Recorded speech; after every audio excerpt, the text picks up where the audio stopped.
Good evening, folks. It is I, Virtual Furrow. We are going to get underway with the Elden Ring level 1 run here in just a minute. Just waiting for a couple of things to click into place. And with that, it looks like we are good to go. Alright, so last time we managed to defeat the Godskin Noble at the Volcano Manor, and we've already defeated the Fire Giant. So this leaves us with a few paths to pursue. We can go challenge Mohg, and I'm kind of excited about that because I do quite like Mohg.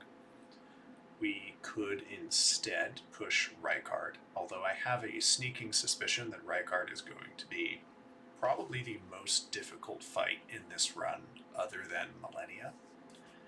And we could instead try to push further through Crumbling Farum Azula, which would require that we defeat the Godskin duo. Now, I don't think I'm going to challenge the duo tonight because I don't have any sleep skills farmed or ready, and I strongly suspect I'm going to need sleep to make that fight in any way practical.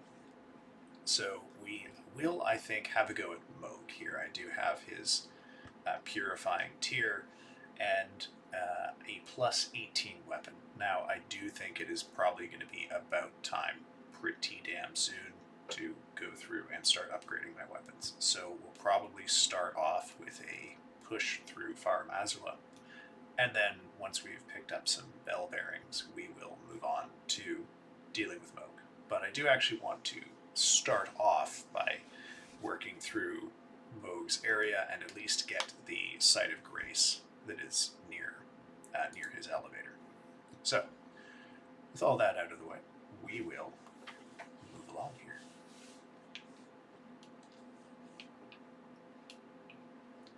Alright, actually, why am I running? Why don't we just do this the normal way, which is to teleport.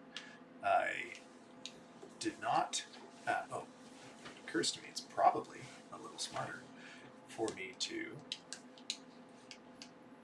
use the metal, because the last time I teleported this way I was so hyper-focused on going to pick up the bird farming spot that I neglected completely to go pick up the Site of Grace that is over here, and which would indeed take us much closer to our destination. Oh right, no horse here.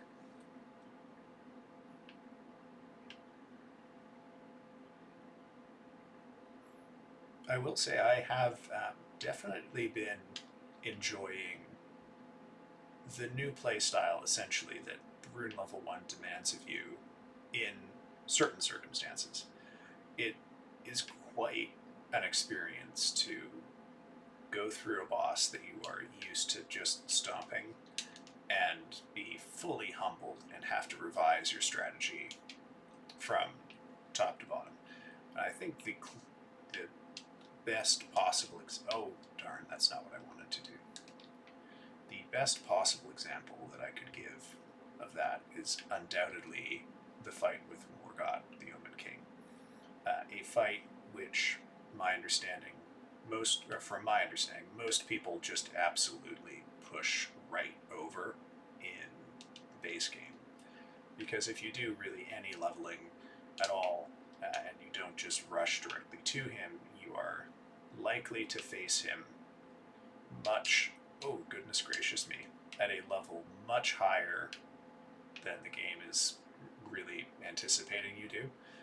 And that will have the predictable result that you'll kill him very easily. Like before I started this run, for example, I had never I'd never died to Morgoth, the Omen King, in any playthrough. I'd always killed him first off. Now, I haven't taken any data on it, but I would say tentatively that I'm usually approaching him in the vicinity of like level 100 or so by this point, bearing in mind that I usually do Star Scourge Radahn before I go to Morgoth. Okay, so we've got that. I will now go and let's link the fire. Ask someone else to link the fire.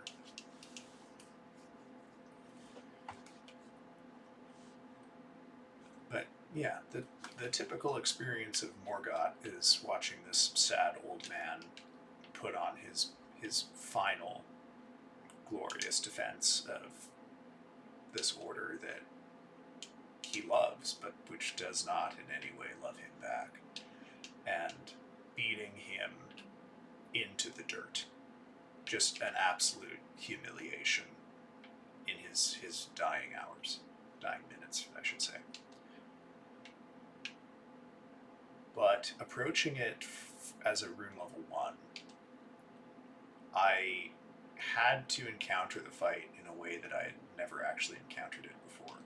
Because now, at these stats, he's incredibly dangerous and incredibly lethal. And his many combos of quick hits into big hits, or in phase 2, his many combos of a whole bunch of little hits go from merely trifling with you to a really serious danger. And I quite enjoyed it. In all ways that matters, it was, in effect, a brand new fight. You have to learn timings that you didn't need to learn before. You have to take seriously his spacing in a way that you did not really have to do before. Now, granted, this is not to say that he's all difficulty. I definitely found some attacks fairly straightforward to navigate or dodge, but not all of them. And it was refreshing to essentially have a brand new experience of the fight, as opposed to, say, Margit, where the fight is really very similar.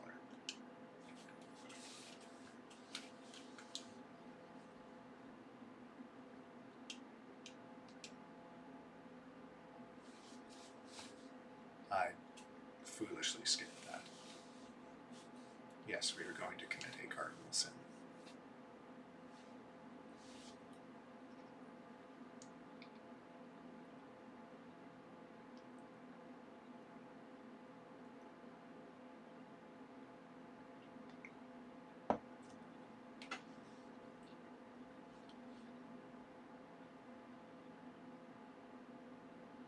I never noticed the scars on Melina's hand before. I wonder what they mean.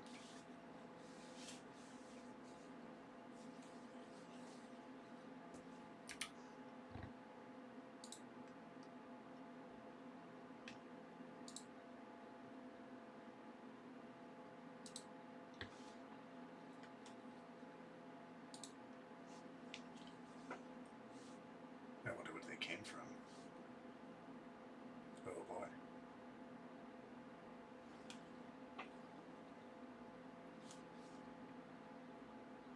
Oh, now this isn't... Oh, there we go.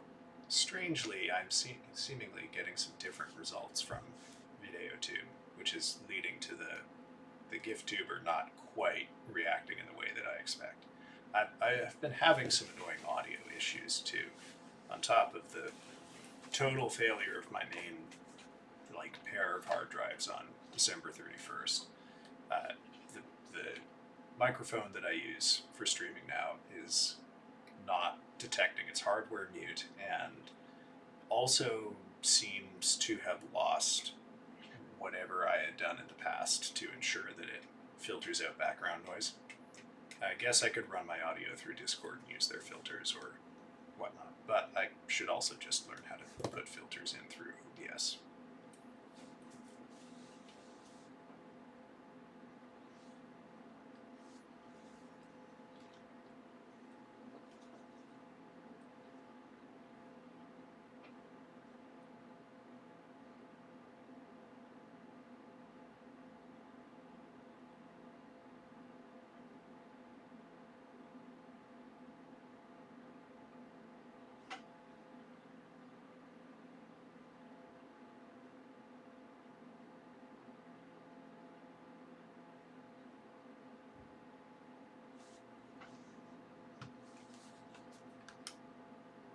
It's always worth it to watch the cutscenes, man. Don't skip a skip it. Don't skip a skip it. You'll appreciate the game a lot more. Also, Melina just sacrificed herself so you could become Elden Lord, so you better damn well do her the respect of listening to her closing words here.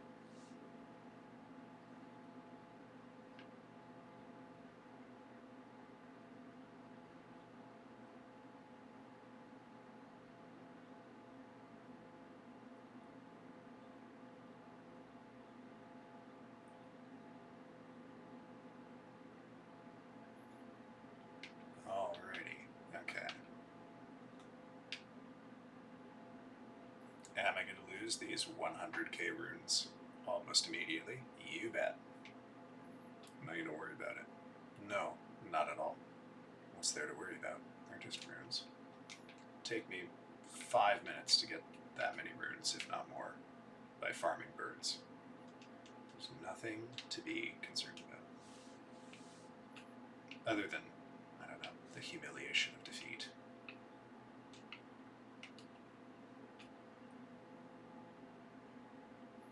I'm also glad I waited just about long enough that I've more or less forgotten a lot of how this part of the game goes. Okay. I know this is going to be tricky, so I should probably game plan here. Oops. Oops. Don't kill me. Don't kill me. Don't kill me. Okay, you can kill me here, it's fine.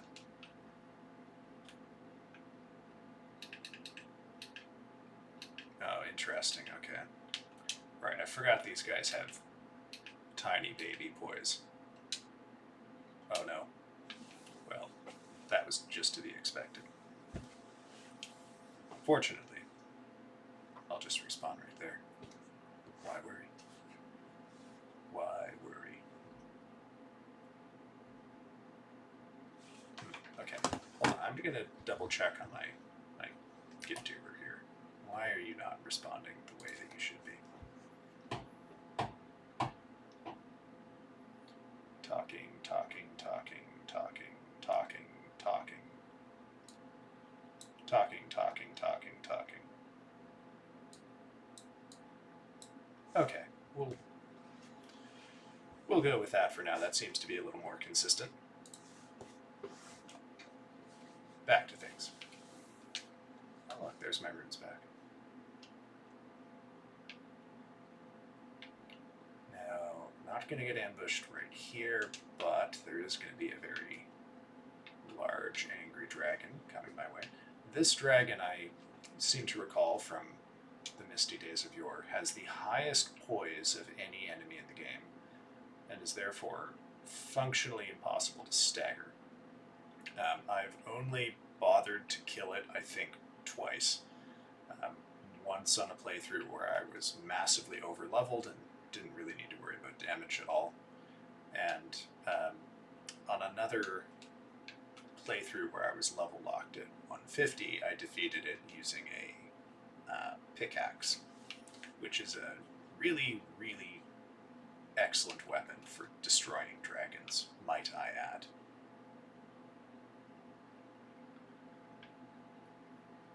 Does piercing damage, which goes through dragon, and is heavy and does a lot of posture damage, which makes it excellent for defeating dragons of all kinds. Okay, this is going to be a tricky spot. Whoop. Okay, okay, okay.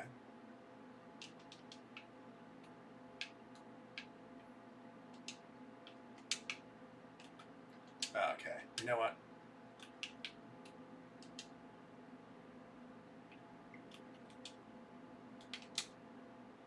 Oh, that's interesting.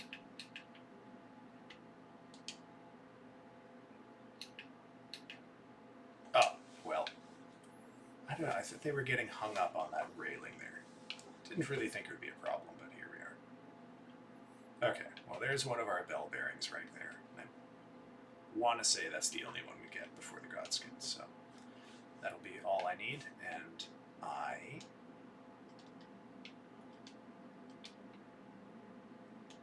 No, we can get one more. Can't we? I'll have to go double check that. Can't travel to Site of Grace. What? Am I cursed?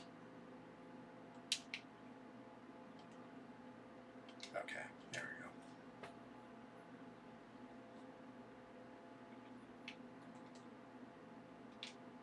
Oh, Orin. You've died. How sad. Oh.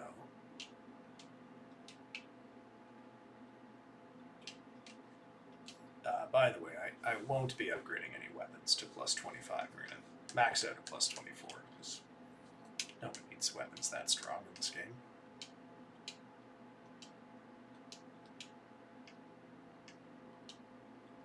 Now, having 8s and eventually 9s for these guys is going to be pretty helpful, because you will almost certainly need to upgrade the Great Serpent Hunter more or less fully to deal with Rykard. And I won't be using a Mimic Tier from Rykard either, so that's really my only hope, is that weapon. And I'll have to learn how to dodge the God-forsaken Earthquake. I'm going to quickly tab out here to double check the location of the Smithing Stone Bell Bearing for non-somber upgrade stones.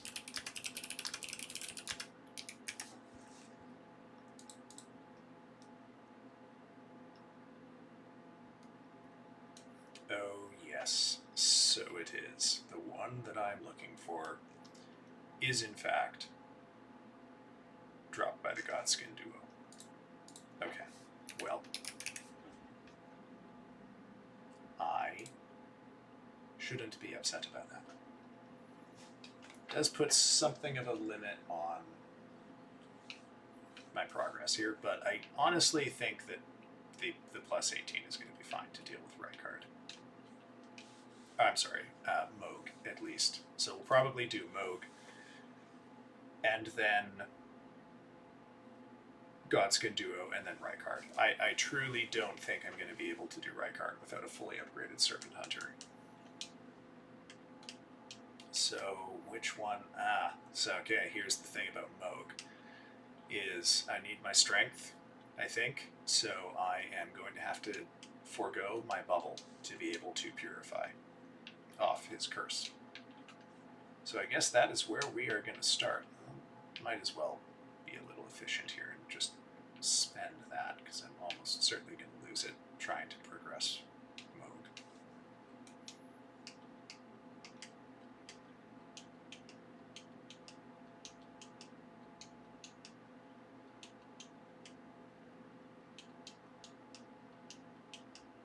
Okay. Well, Mohg it fight. Now, Mohg is a great choice for me, I think, because of two reasons. One, I really, really like his boss music. Probably my favorite boss music in the game. It's a bit of a toss-up between him and Godfrey, I think, would be the other candidate. But Mohg is also just generally one of my favorite fights in the game. He is a very, very fair fight, I think, although it does have a couple mechanics I'm not a huge fan of. I would nevertheless agree that the fight is very fair. It's very fun. He has a good mix-up of attack patterns. You have a variety of strategies that you can take with him that all feel rewarding and that you're not cheesing him by using a particular kind of weapon. He rewards aggression, particularly in the second phase, too, which I like. Alright. Now, I don't think this first pull is going to go well, but we'll see. Oh, that damage, brother. Oh, yeah, okay. Ooh, that damage. Oh boy, yeah. The real question for me here is whether some of his little fire patches are going to kill me the second I touch them, or whether I will be able to survive a momentary contact with fire he leaves on the floor. If the answer to that is no, this is going to be a really long progression, probably fire giant length. Now, the thing about Mohg is you do get two chances to fight him, so you get to practice some of his attacks when you fight him as an illusion under the sewers, which I honestly can't remember if I've actually done it on this character. I think I have. But I would want to double check this before I commit, but I don't believe the timings for any of his combos change in Phase 2, unlike, say, Morgott, where he gets quite a bit faster.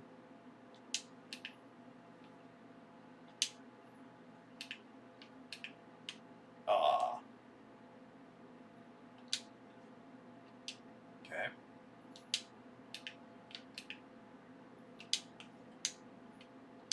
Oh, okay.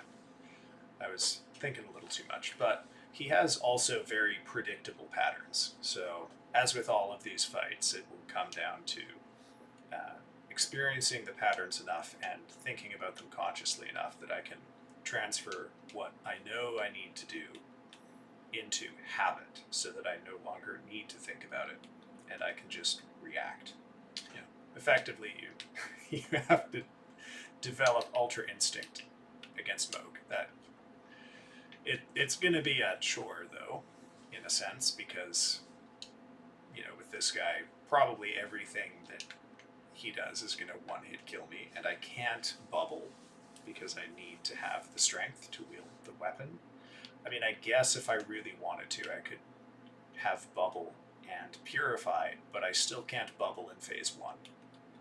So we're essentially in a fire giant scenario here where you have to have a perfect Phase 1, and then probably once you do,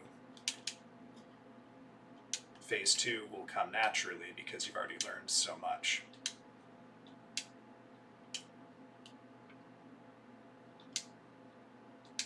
Whoop, okay.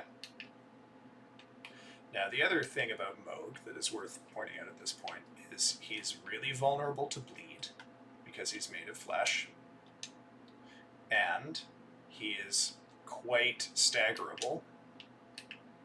Oh, I'm gonna die. So, as scary as he is, and as quickly as he will be lethal to me, oops, I don't think that progression on Mohg will be all that bad once I can nail a good, solid Phase 1. And honestly, maybe it's better that I'm challenging him with only a plus 18 weapon. Okay.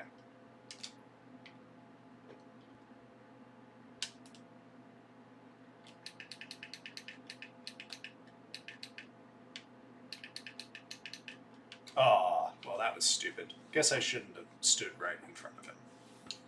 But as you can see, Mohg, maybe not as threatening as you might have thought.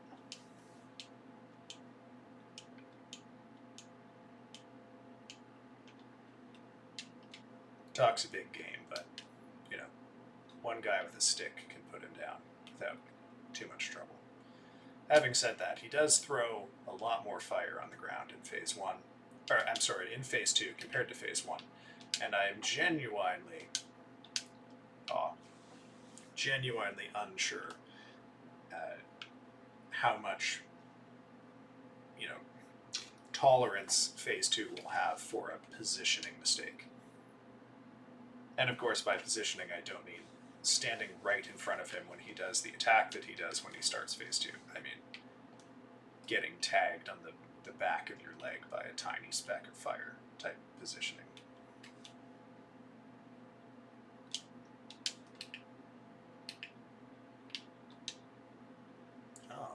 Oh, okay. Come on, swing at me.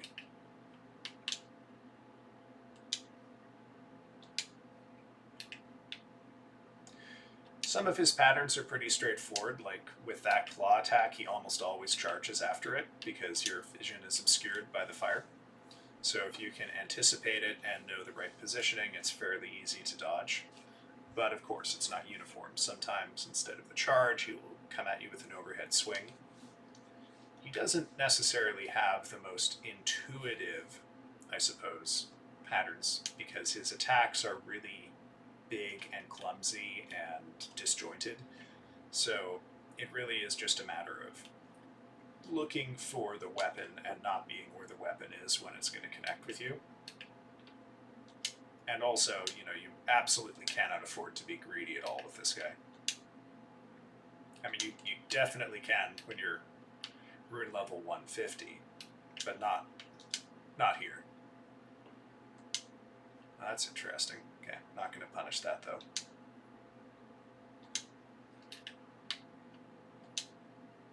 Not going to punish that because I want to stagger him in front of the fire.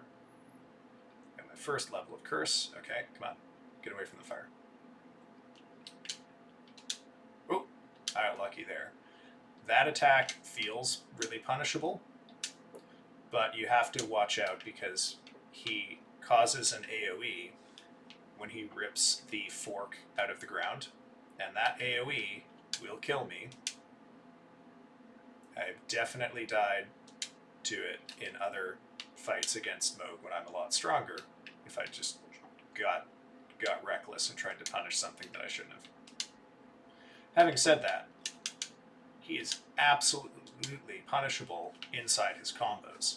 He has these, as you've seen, enormous clumsy swings that move him around and bury his weapon in the dirt, and it takes him time to recover. It knocks him off balance. It requires him to take a pause, and you can, even with a weapon as big and clumsy as the one I'm using, get in some hits. This is what I really like about Mohg. The fight has room for everything, but you also can't forget anything, right? If you are greedy, he will kill you. But you have opportunities to be greedy if you learn the timings.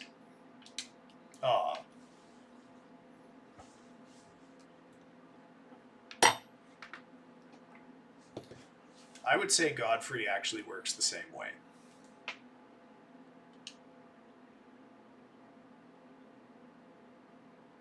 Godfrey is a little different, though.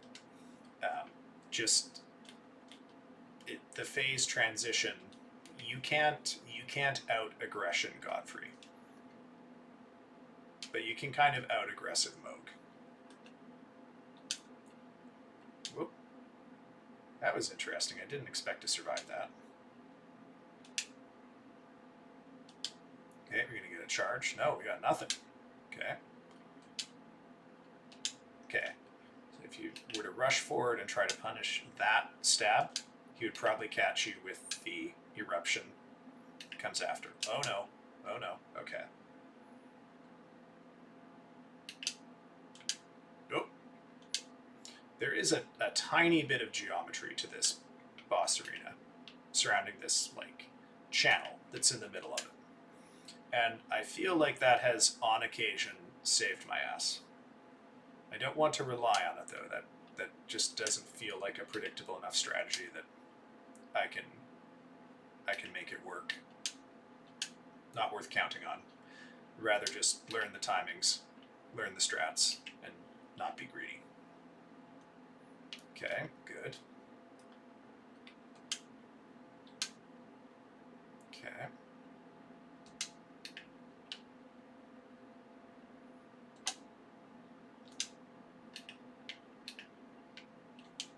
Okay, charge, yeah. Okay, so now we've got our 3.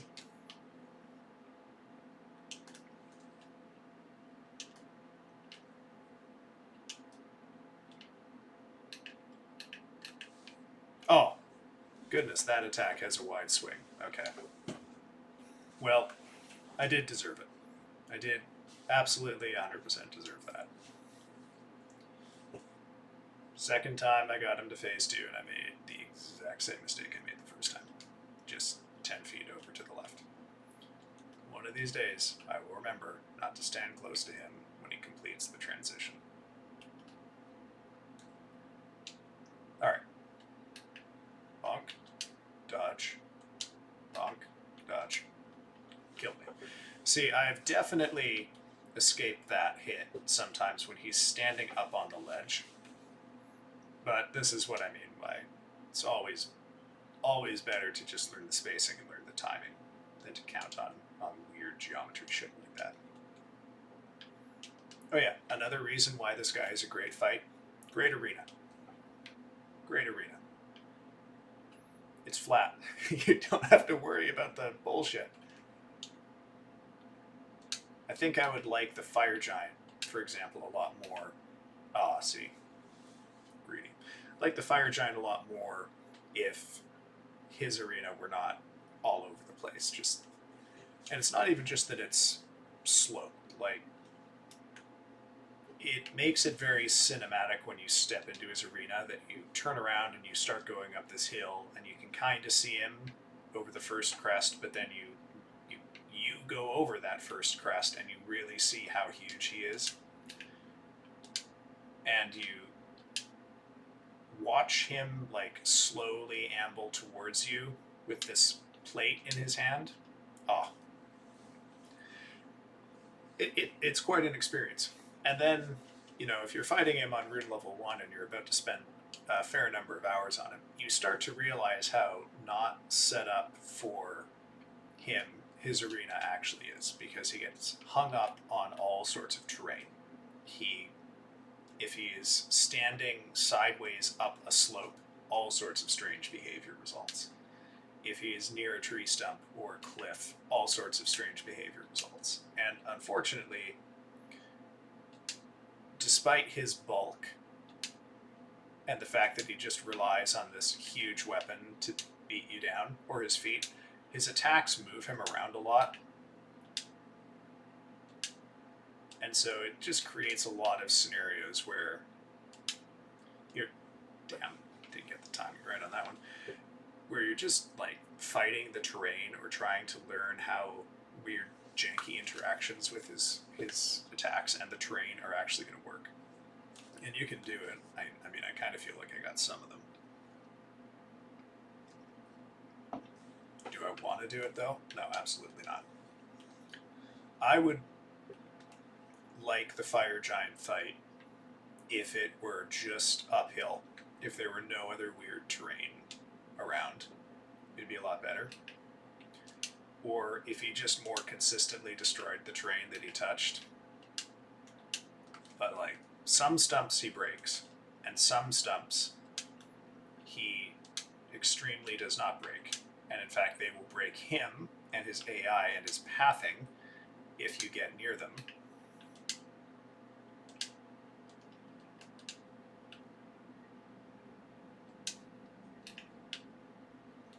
There you go.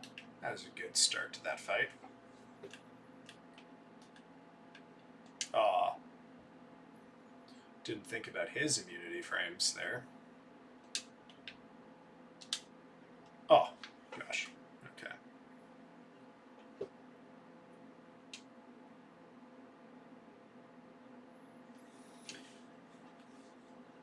Now, this might be me getting a little presumptuous, but I don't actually think Mohg's progression is going to be that bad. I can survive the transition. It does hurt me a little bit. I'll have to remember to heal. I'm doing really good damage to him. I was actually a lot more worried about that. So I might actually drop the strength tier out of this one. Aw, damn. And replace it with bubbles so that I have an extra layer of protection going into phase 2.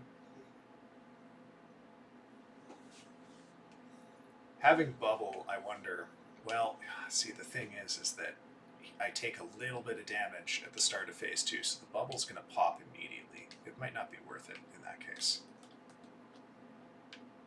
Yeah, this might just have to be a no bubble fight. Oh gosh.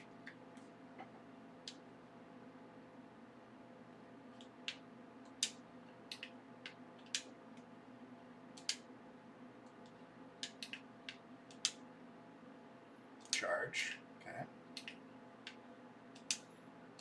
Oh. He keeps catching me on the back step into that. I gotta delay a little bit on that rollback.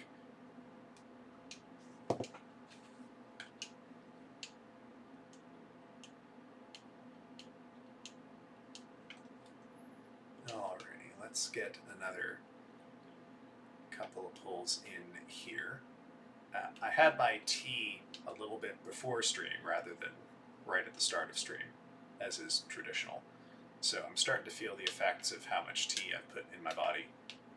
A little, oh, whoa, okay, so I can survive the fire, but only barely. Alright, that is good information, even though I got absolutely owned on this pull. I did learn I can survive the fire, but only for a second. Can't trust it to run through it, but if it tags me, I might live. I will also say Mohg can be really good at punishing your flasks. He's just not consistent about it. Oh, golly.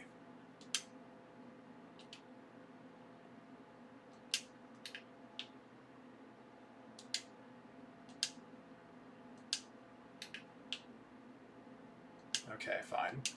Spam your AoE.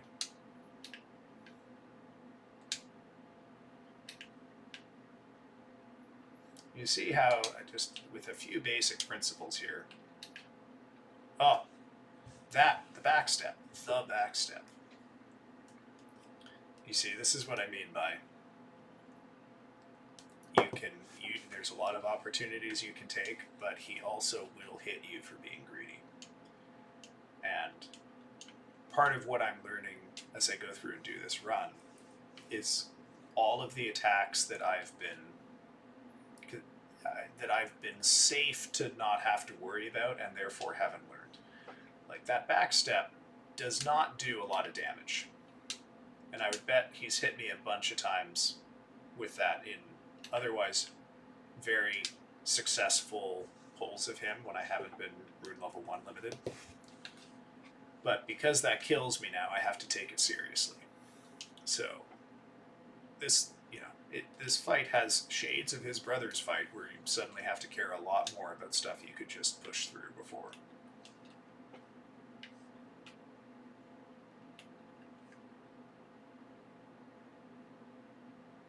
Come on, come on. Oh. I will say one thing I am learning here again is the spacing, because I'm fighting him with a much shorter weapon than I usually do. See, okay, he can do the back step after a wide swing from his right. So if he does a wide swing from his right and hits the ground, he can take a step back and swing from his left, and that would tag my feet and kill me. So I gotta watch out for that. I will say, I was talking to, I think maybe, you know what, it might not have been either of you guys. It might have been in another server, but I was talking about streamer brain. So I was watching someone do a puzzle game and missing like fairly obvious things, but this person is not stupid, right? It's a function of, you know, the divided attention that streaming demands of you, that your cognitive ability, like your ability to multitask, can only take you so far, right? Like when I'm sitting here streaming, it's not like I'm looking at my camera or at my VTuber, although I will say I do, like up until the point usually when I get to about here, I am actually watching the game in OBS on my second monitor, just because nothing's going to happen when I'm that far. Oh my god, that far away from him. Just the burden though of having to put what is normally an entirely interior thought process on audio, right? To verbalize a thought process is not a completely neutral act.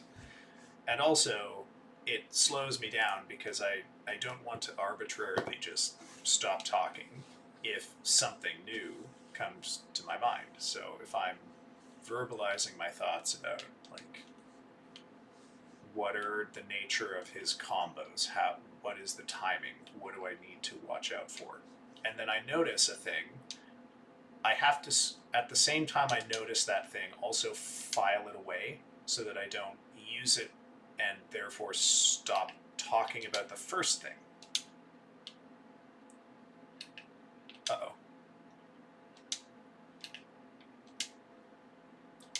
Oh, okay.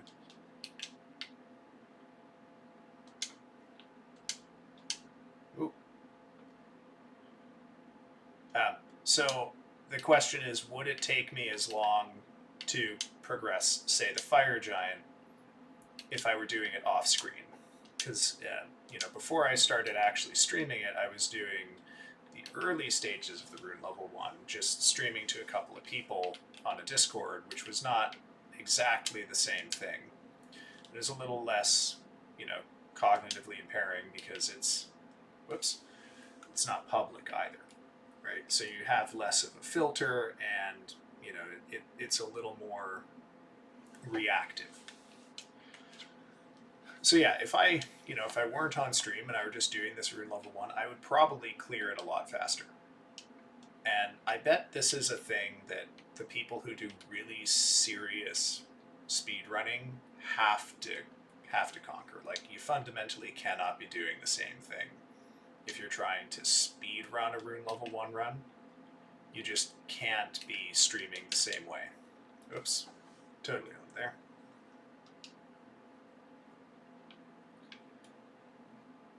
Okay, I'm going to put, let's say, 2 more pulls into this guy, and then I have to take a quick bio break. But, like, there's definitely been a couple of pulls here where I was, like, in my head noticing, oh, he's about to take a step back. But me, dumbass, I'm here still talking, and the fact that my brain is thinking one thing while my voice is saying another thing, and I'm trying to play this game, something's got to give. And in this case, it's the reaction speed to the thing that I just noticed.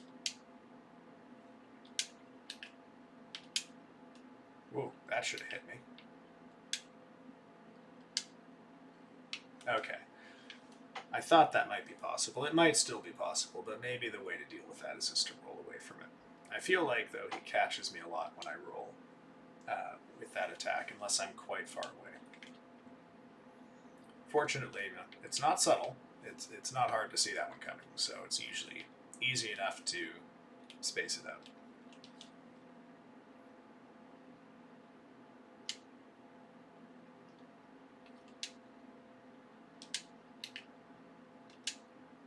Oh. Gosh.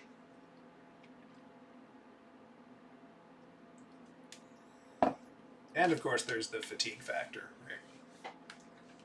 I have had a full workday, came home, decided to do this. Didn't really rest because I did chores and made dinner and went for a walk before, and spent some time studying Latin.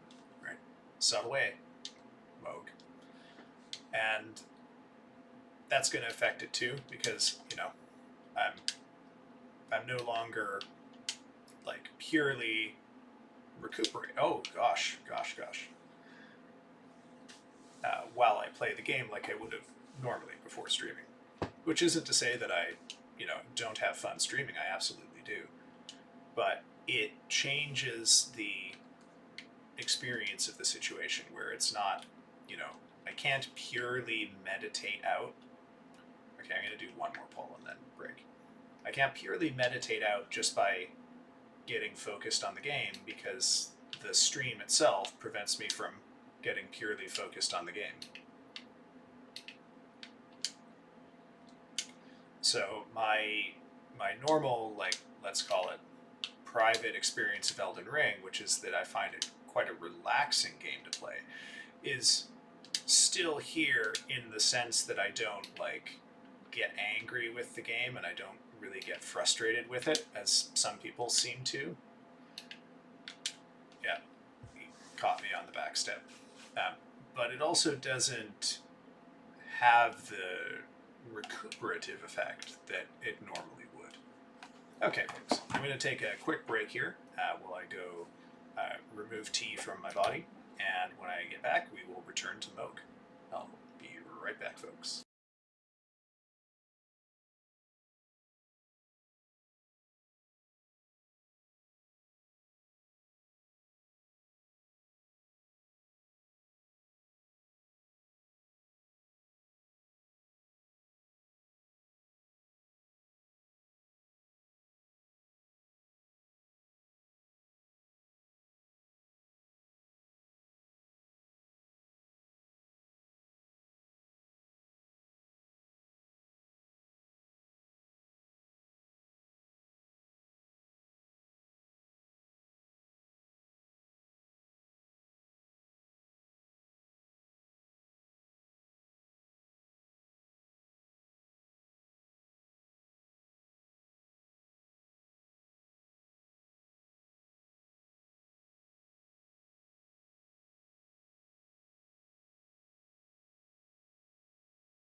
Oh goodness, I just realized I forgot to put it to the BRB screen.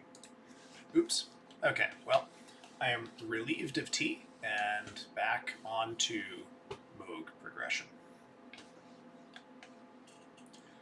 So yeah, that's concludes my thoughts on Streamer Brain. It's real, and I feel the effects pretty heavily here. If I guess I totally just locked in and didn't think about stream at all, maybe I'd have some success dodging some stuff that I have been getting caught out a little bit on. But essentially, I would think about it this way: the fact that I kind of have slightly divided attention, and the fact that I have a very inactive chat is keeping that division relatively small. Essentially means that I can't rely 100% on my conscious thought to carry me through this task. In order to beat him, I have to internalize the timings so much that they're just instinctual. Now, this is, in effect, it's simply a different route into it. Not like a fundamentally different thing. You're just learning it through practice rather than purely through analysis, which is fine, right? Oh, gosh. But sometimes, I can't lie, it does feel a little embarrassing to get absolutely demolished by an attack that you know how to dodge, that you've spoken on stream about how to dodge, and yet they're used to pants around your ankles, not actually dodging it. But let's see, gosh, what else happened today? I mean, it was the first day of class, which is always an exciting day. It's first year English, so you're dealing with a lot of first year students, many of whom are still having a good enough time with school that they are bright-eyed and bushy-tailed on the first day. Ooh, almost got tagged by fire twice there. Okay, I don't like fighting him on the stairs, so I'm going to back off here. The first day of the fall term is a really exciting day. I like to be on campus that day, although I don't necessarily like to hang out for a while just because it's so many people. But from a teacher standpoint, it's really nice to see all of the students coming in and just be so excited about everything that this experience could mean to them. Folks come in with their majors and they know what classes they're going to take, but everyone also just sort of knows that that's not the full story, and that they might get caught in a subject that they never thought they would be interested in. They might meet people they never thought they would talk to, and they might be exposed to experiences and activities and just ways of thinking, ways of living that they never would have otherwise. And yes, that can be scary for some, but it can also be tremendously freeing to have that knowledge and to be part of it. So, first day of school in September, usually pretty great. However, it's also full of people who don't know how to move around the halls and whatnot. So yeah, it can be kind of gnarly to just navigate around campus on that day. Oh, that came out so much faster than I thought it was going to. Absolutely destroyed.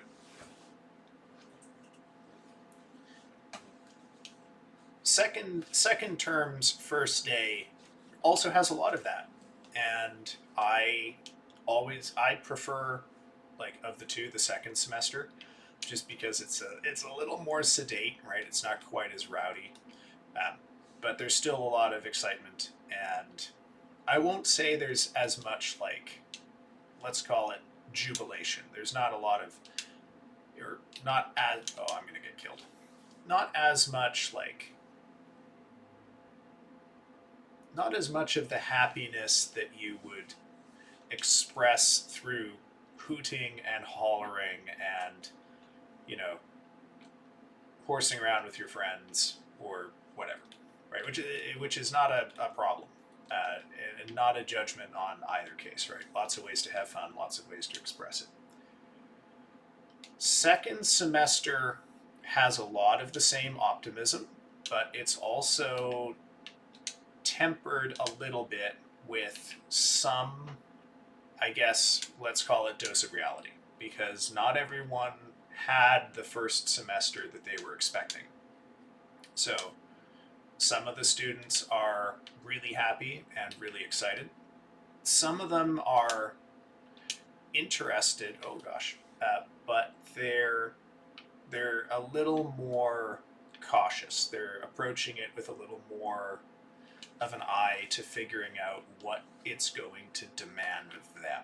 You know, that's the bite that they experienced in first term, is they were so ready to be shown or to be given knowledge and experience, but they didn't quite have the appreciation for what it will take from them to get it. Second semester, they have that appreciation. You know, most of them anyway.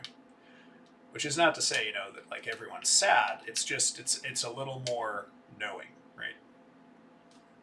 It's sort of like the difference between, like, you know, how a bunch of kids who just like soccer want to play soccer, right? They're not experts at it, but they still enjoy it.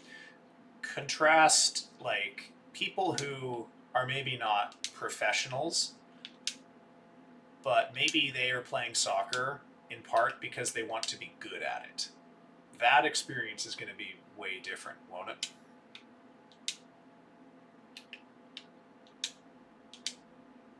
Interestingly for me, like with Elden Ring, I would say it's the experience of wanting to be good at it that made the game much more enjoyable for me. Because if I was just like playing to win, if all I wanted to see here was Mohg die, I would probably be very frustrated whenever anything happens that results in that not happening, right? Every time he'd kill me, I might experience a bit of rage or annoyance.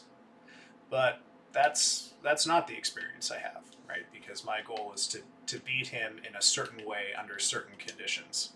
So I don't feel anger when he catches me out.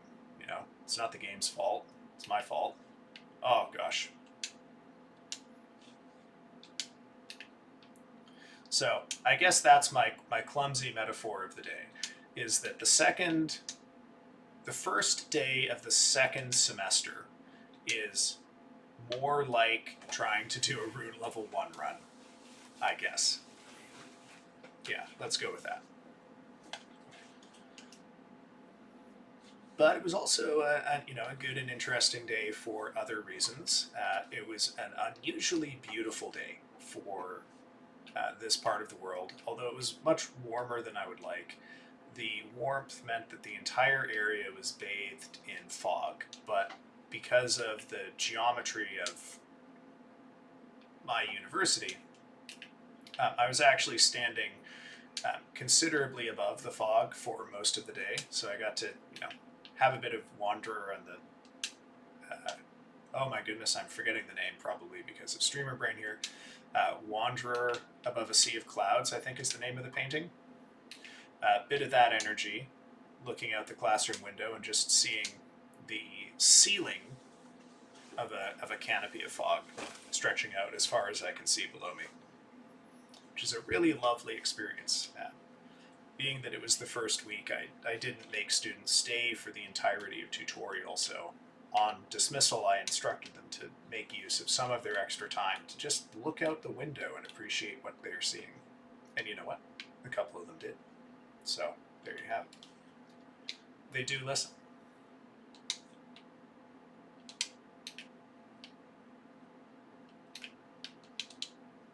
Oh gosh. Okay, nope, that was a mistake. Oh, okay, good. I will say that maybe the most, damn, got distracted there. Maybe the most annoying or frustrating that Mohg gets is when your spacing is wrong, so he just stands there flinging blood at you. It's not that it's an impossible situation to deal with, it's just, it doesn't have as much counterplay. So Doing it once, hey, fine, he's just zoning you. He's giving you spots you can't stand in. Doing it twice, I don't know. I mean, he's still zoning you. It just doesn't feel as participatory on my part, I guess. Backstep, yep. Should have seen the backstep coming. Didn't see the backstep coming. Got caught by it. Oh, there'll be another time.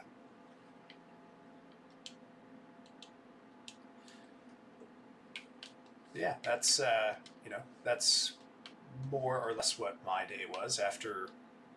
Let's see. So first tutorial 9:30, second tutorial 10:30. Both of them were pretty poorly attended because it's the first week, and also just tech issues with this term. I hadn't been given access to the Canvas pages for the course or mailing lists or anything like that, so I couldn't email them ahead of time to tell them that we have tutorials on the first week, which is standard practice in the English discipline, at least at my university, is your discussion groups meet on the first week. But a lot of students are surprised by this and are a little annoyed even sometimes, but it's fine.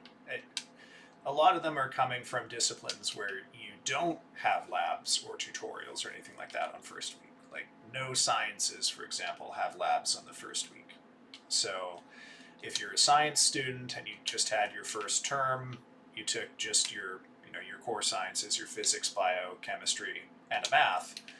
Well, that was a term in which none of your courses had anything but lectures on the first week. So if you then decide to take your English credit second semester, well, you're going to get an unpleasant surprise and not understand why.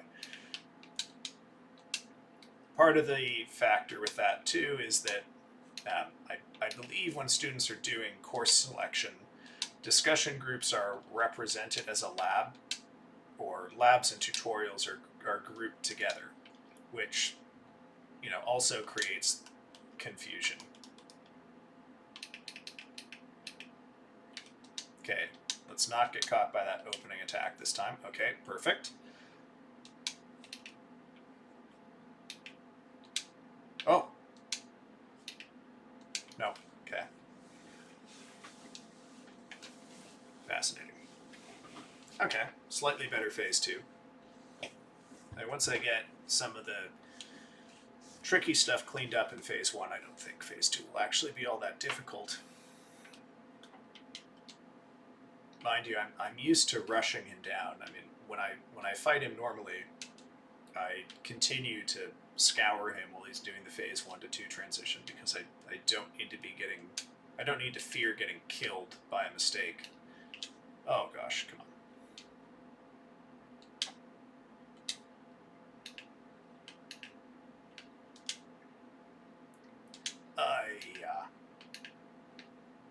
Okay. Oh no, that was. Oh, see, that was a. Ooh, okay. Had a pair of lucky breaks there, which. This is why I don't like lucky breaks, because they. Okay, well, that's fine. I didn't get killed there on purpose, that was just a mistake, but I don't like really getting lucky breaks on positioning or timing, because I would rather do it on purpose and reap the rewards of learning it.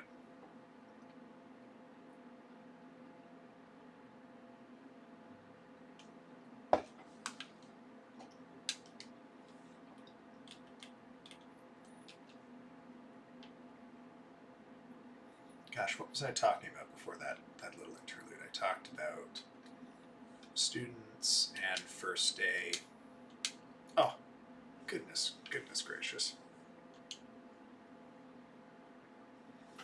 I felt a tiny little bit of lag on the back step there. Been having some weird effects with the controller. There's a couple of times in the fire giant fight where I didn't jump off the horse with the responsiveness I expected, so it could be that this controller is simply getting a little too old. Now, it is, in fact, I believe, 10 years old, so it's had a pretty good life for a controller. Got me through every FromSoft game I've played. Got me through Grand Theft Auto. Whoa. Played a couple other games with it. It's had a good life. Nothing to be ashamed of there. This is also, this is a landmark stream because this is the first stream where I will have a VOD for it. So, other than I really wanted it to be an Elden Ring stream, I didn't want it to be one where I would just steamroll the boss, so I knew I wanted to start on something pretty difficult. Hence we're dealing with Mohg, instead of just cleaning up other bosses around the world.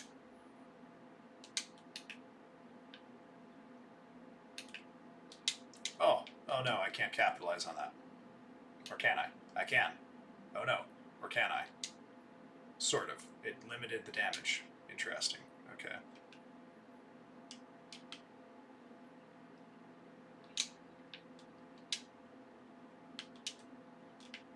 Okay, back up here. Don't want to get killed by him. Oh, I almost did. Gosh, that was dumb of me. I seem to be getting some FPS lag on the transition there. Oh my gosh, okay. Yeah. Oh, have I? I mean, I must have seen that little tornado of blood before. I must have. But it just didn't occur to me. Anyway, this is my first VOD. So if all goes according to plan, this is going to go out to Twitch, and then I will publish it to a VODs channel that I have set up on YouTube. And it will be there for all perpetuity until, I don't know, whatever, Google gets hacked and they delete all the gift tubers for whatever reason. Gosh. But I did want to honor the first VOD by talking a bit about the people who were important and influential in me deciding not just to sort of hang around in the VTuber, GiftTuber, PNG tuber scene, but specifically the people who I found very influential in my decision to start streaming myself. So first and foremost among those is Simply Misty. Oh gosh. Nope. Okay, I died. Simply Misty is a cozy, wholesome VTuber. I would say it's probably fair to say that I came up through Simply Misty's Discord. She was one of the first indie VTubers who I deliberately went out of my way to follow. And so a lot of what I learned about VTubers, I learned in part because I was curious. How did I find her? Well, oh gosh, that's an embarrassing death right there. Almost never get killed by that when he doesn't do it right after an explosion. It just sort of ran into the spikes. No, I guess I have a little bit of narrative to give here. It's a typical. Let's start at the beginning. In first year English classes, it is not uncommon for instructors to ask TAs to collect writing samples from students on the first day or second day. Just generally speaking, early in term. Typically, these are very informal writing exercises. They're not analytical, they're not interpretive in nature. It's just write about something. So when I've been asked to do that in the past, I've just asked people to tell me a bit about what they've been watching or reading and what they like about it. And I remember starting in, I think, about late 2021, I would occasionally get students who would mention that they were watching something called a VTuber. And I distinctly recall the very first time I saw this, not knowing what that is and having to go look it up. But I didn't really think anything of it. I'm pretty sure the first time I saw it, I didn't realize that there were people behind the VTuber. I just thought they were all AIs or something. Um, but that's where I was with that. That would have been summer. No, it would have been summer 2021 because I wasn't teaching in the fall of 2021. And then it came up again in 2022. I think it came up twice. And then in 2023, it came up every term that I asked. So 3 times it came up that year, and it came up more than once. So this is across all my students. So when I say it came up once a term, that means, of 40, anywhere from 34 to 54 students, someone said, yeah, I watch a VTuber. I cannot truthfully remember the names that have been given of them.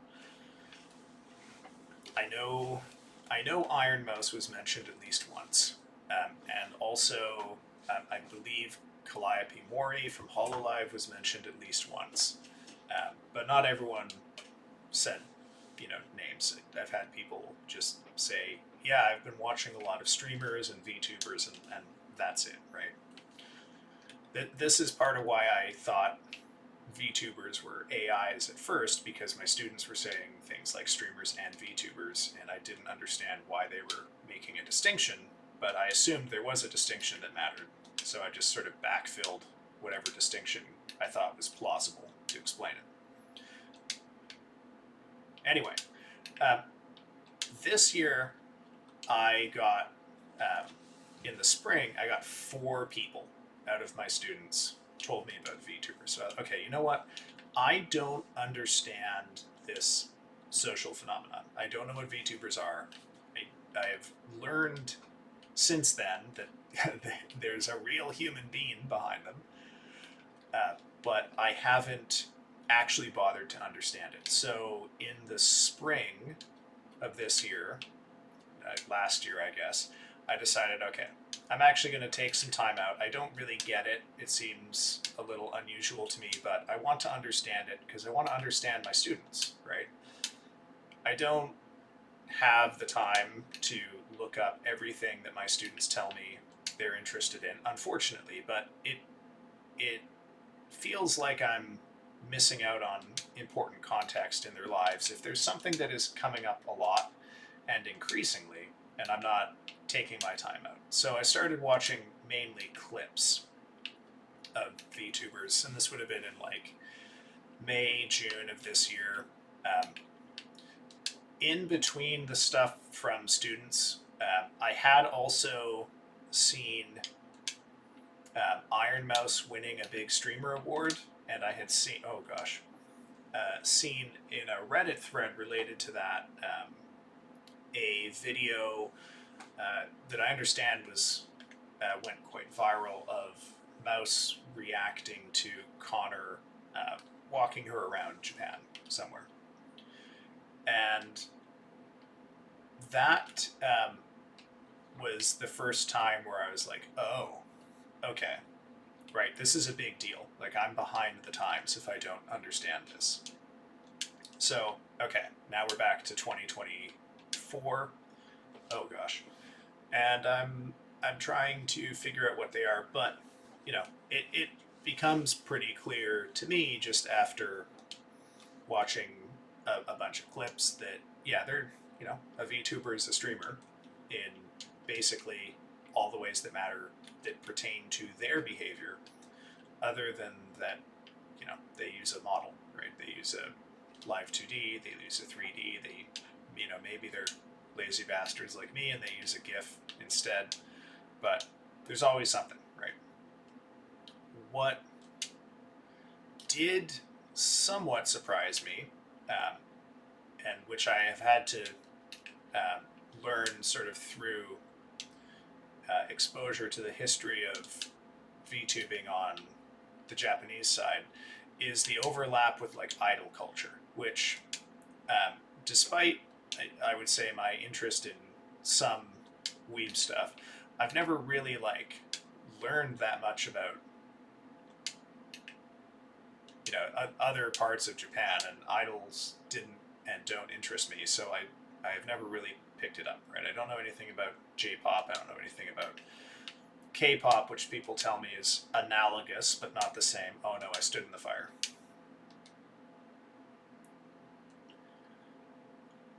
So some of the things that I initially found confusing about the VTubing scene were not necessarily the VTubers themselves, but rather the companies and the fans.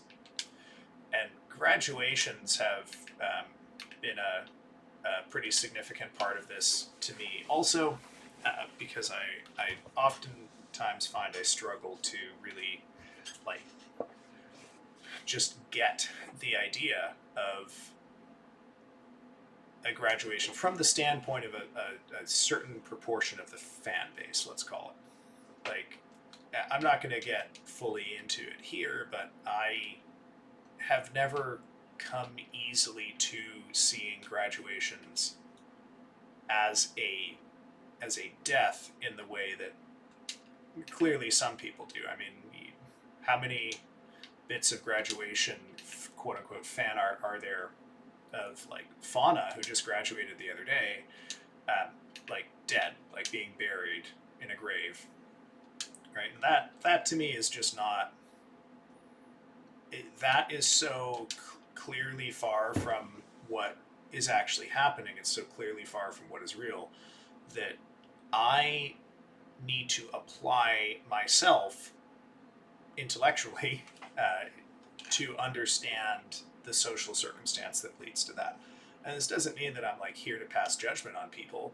I just need to understand it because I look out into the world and I see an experience that lots of people are having. And moreover, that lots of people are having publicly. They're talking about it. It's meaningful to them. It affects their lives that this is happening.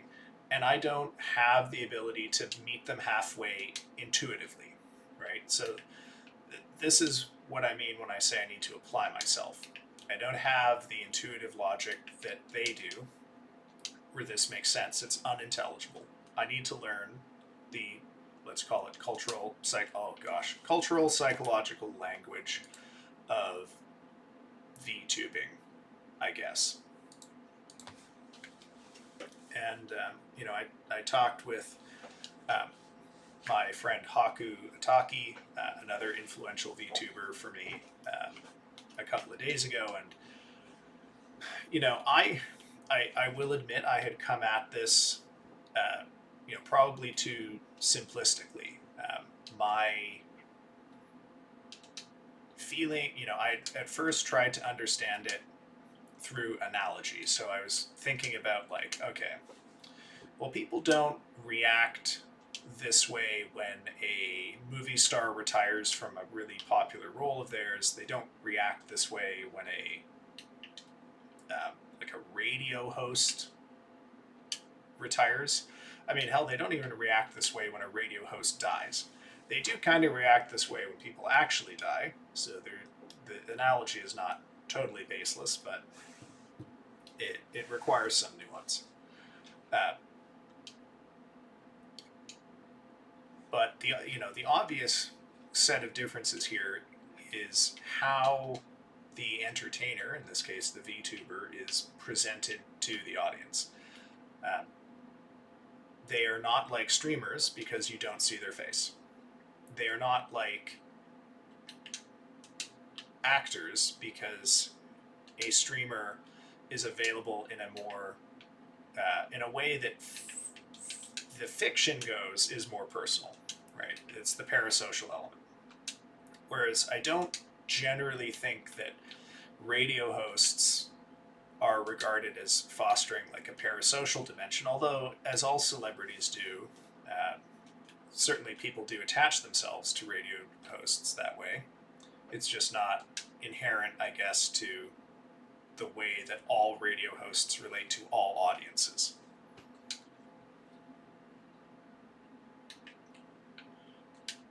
Okay. So, VTubers are like a radio host in that you don't see their face, and it's your knowledge of them as a person is largely limited to audio. they're like movie stars in that you do see something, and the VTuber is a role, right? Like the person, whoever Fauna is in real life, is not dead, right? Clearly. Okay, I'm going to pick up the third curse here.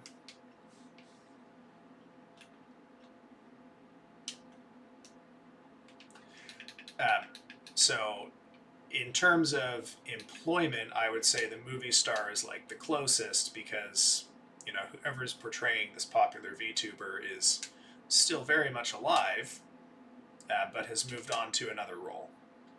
Oh god, that's also one of the best attacks for punishing him in that phase, because it leaves him open for a really long time, and he's kind of limited in the follow-ups that he has to it.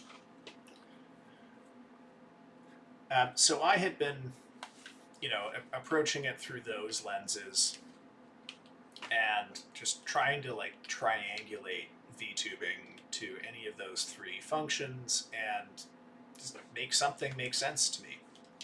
But it wasn't working. And Haku pointed out there's another thing that I should probably think about, especially when I'm looking at like fairly large VTubers, like anyone from HoloLive, for example, that it's not just about the I guess the metafiction of the VTuber, right? Which are the kinds of things that I was trying to understand through analogies with these other social roles that we can recognize. Oh gosh. Rather, I need to also think of them as products. And he pointed out merch as something I had not thought about, because when a VTuber graduates, obviously, barring perhaps recent developments, there will be no more merch made of them. So, if you're a fan of Fauna, for example, any merch you don't have is going to become really expensive and hard to get a hold of, and any merch you do have is going to become expensive and potentially valuable for you to offload. So it is a weird, incentive structure there, in that it kind of creates a boon for people who have already had a lot of money, and is toughest on the people who would want to support this person but have not been able to for financial reasons. I mean, I guess that's fundamentally just how everything in the market works, but it is comforting, I guess, to see that things are not turned upside down in the world of VTubing. And what Haku's discussion of merch made me consider here that I hadn't previously is that there is a degree to which the VTuber, because they are presented in a highly, highly, highly mediated aesthetic form, right? Like, I'm a GIF-tuber, I'm a painting, but if you go watch any VTuber, you are not seeing them, you are seeing a model that is mapped to them, and their movements, their facial reactions, etc., etc. And this is both the thing that allows people to get really, really attached to them, but it's also the thing that sometimes make people treat them, I guess, maybe not as a person, but as a thing, in a way that you don't necessarily see with like other, with other comparable social roles. I guess maybe you might see this with I don't know. I'm trying to think of like a radio host who has merch. Will people say this about Howard Stern when he retires? Because you won't be able to get Howard Stern branded merch anymore, or you will, but it won't be the same thing. I don't know.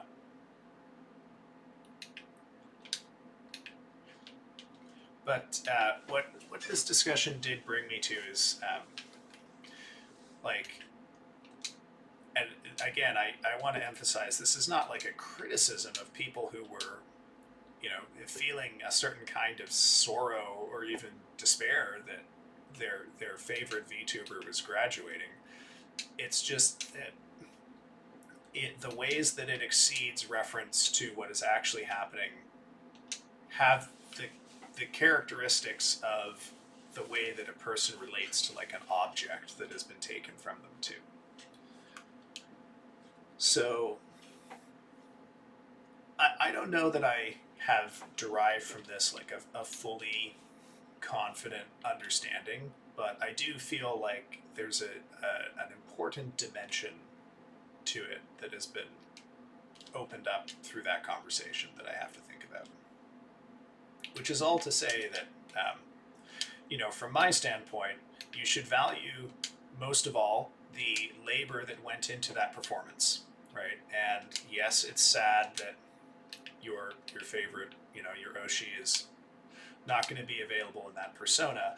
What mattered was not the persona, right? If you support the person, then that person is still around, right? She's going to re-debut. She's already got the Twitter set up for the new, for the new name, which I think offhand is like Mimi Nightmare.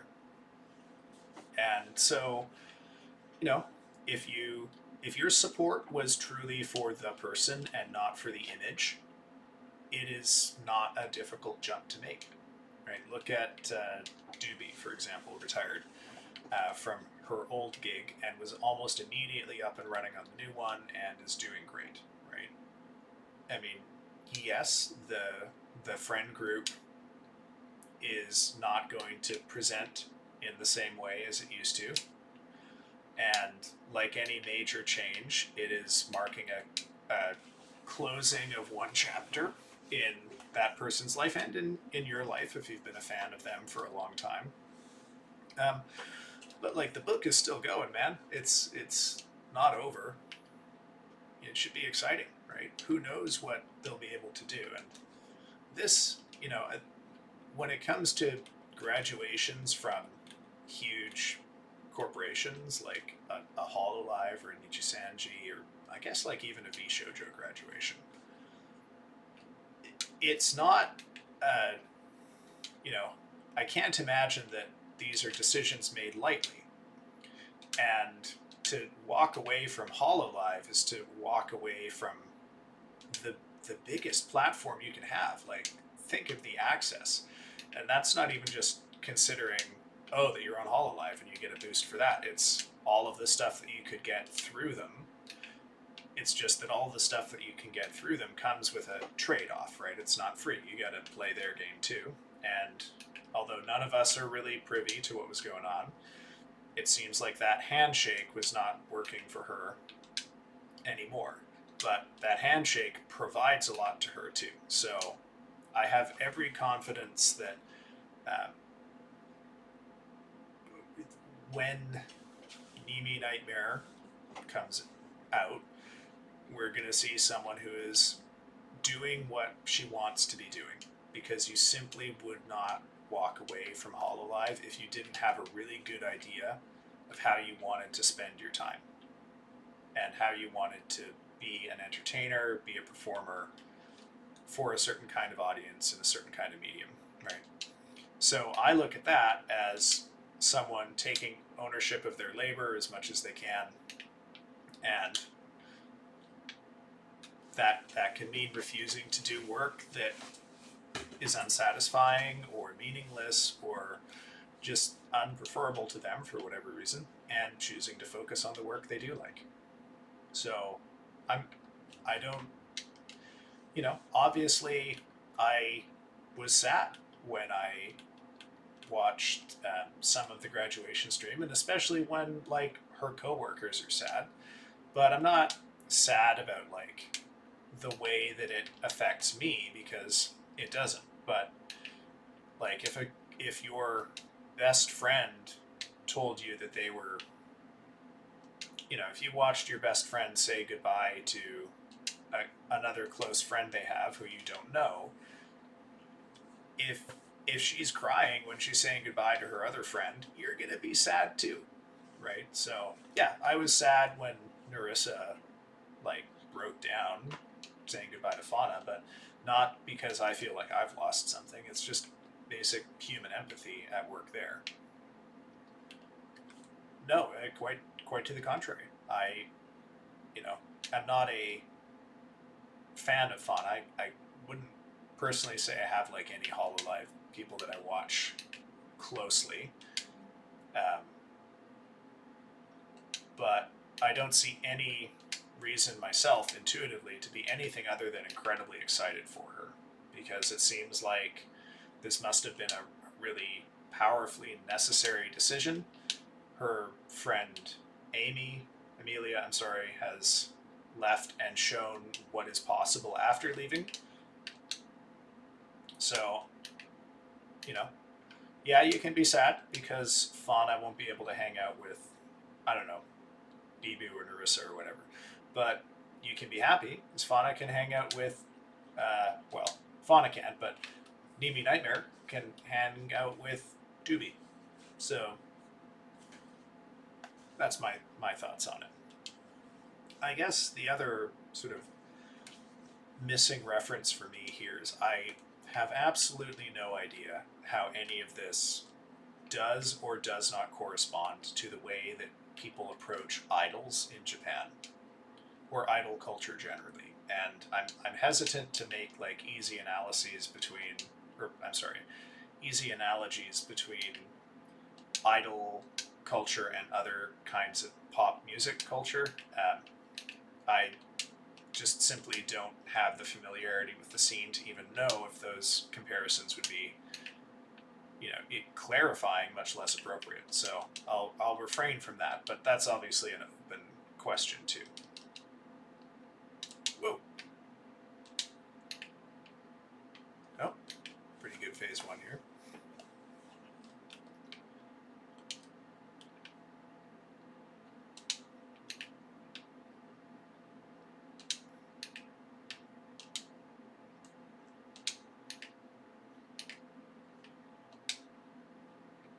Okay, good. Whoop.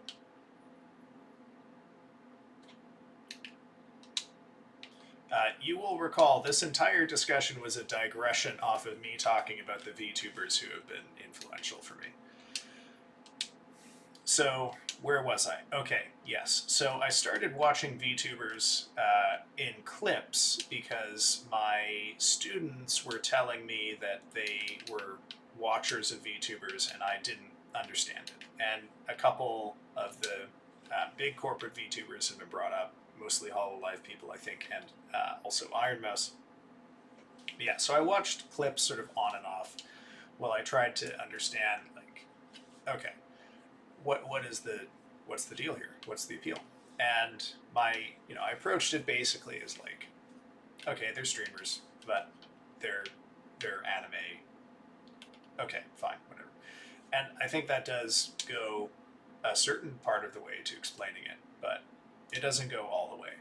Um, I, but because I had basically taken on like learning about VTubers and let's call it the quote unquote VTuber community, my algorithms were starting to fill up with VTuber content. And by algorithms, I mean primarily YouTube here because I didn't have a Twitter before the one for this. And I don't know, does Reddit have an algorithm that would show you stuff? I was definitely looking at Reddit to get information, but I don't remember like randomly stumbling on stuff that way. Whoop. I guess it must, but that would be for things like the front page, and I don't use the front page. I use old Reddit/all. Oh. So one day in the fall, I am browsing through, and at this point, I've started to understand like some parts of the culture, let's call it, but I haven't really hung out. There's not many streamers I'm actively watching, so I don't really understand them that well. But browsing YouTube one day, and this video comes up, a short from Simply Misty, and I watch it, and it's kind of funny. She's playing,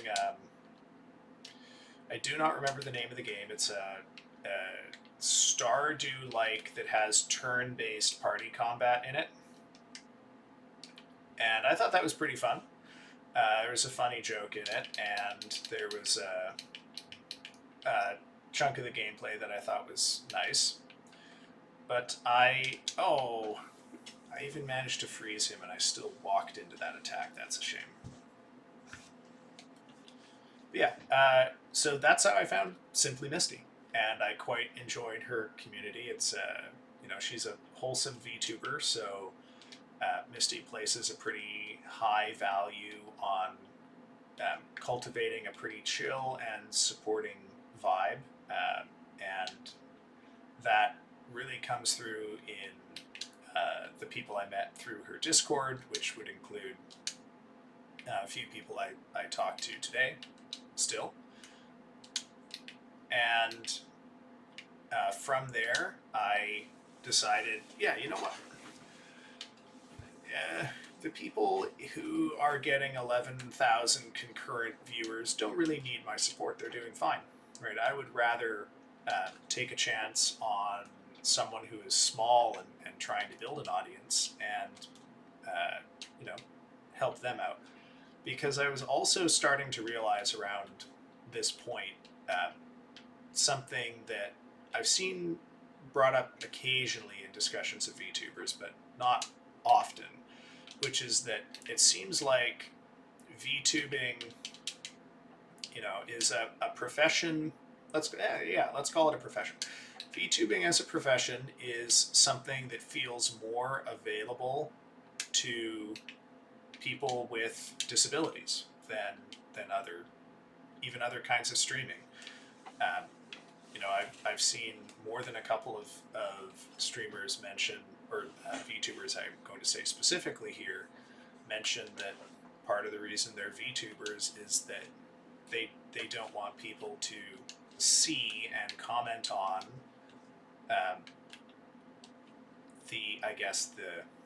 the technology, the equipment, the necessities of living with a disability that would become immediately apparent if they were on video. So for this reason, I have I feel an incredibly strong pull towards helping people who are small. So after I met Misty, who at that point was averaging about 15, 16 concurrent viewers, I preferentially looked for VTubers with fewer than 10 concurrent viewers. And so sometime around the middle of November, I ran into another streamer named Maeve, who goes by Maeve Undead. Misty's handle is simply_Misty, by the way, so I'd encourage you to check her out if you are hearing this at some point in the future. Maeve is also at that point, was a fairly small streamer. She was getting about 3 viewers. I was usually, I think, viewer number 4 to those early streams. But one of the things that I really liked about Maeve is that she had really, really strong, let's call it streamer foundations. She was really good at keeping up good energy constantly, no matter what. And her first supporter, Emelenzia, who is a great chat, by the way, if you're ever around their streams, or around streams Emil is in, I should say, which would be like Maeve streams, for example.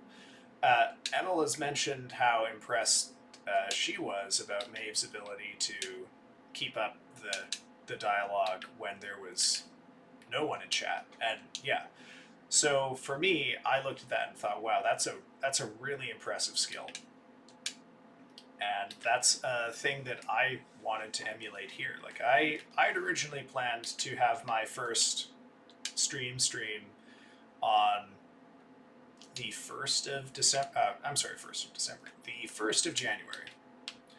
And I decided recklessly to just go ahead on Christmas instead because for a variety of reasons I had nothing going on that day. And it was the mentality that I went into with it was a mentality that I took on so that I could try to emulate what I took to be like some of the strongest things about Maeve's streaming, which was the maintenance of a pretty well constant dialogue, regardless of how many people were there. So I turned off viewers so I couldn't see what was going on. Ah, it exploded. Well, I got the timing on the dive right.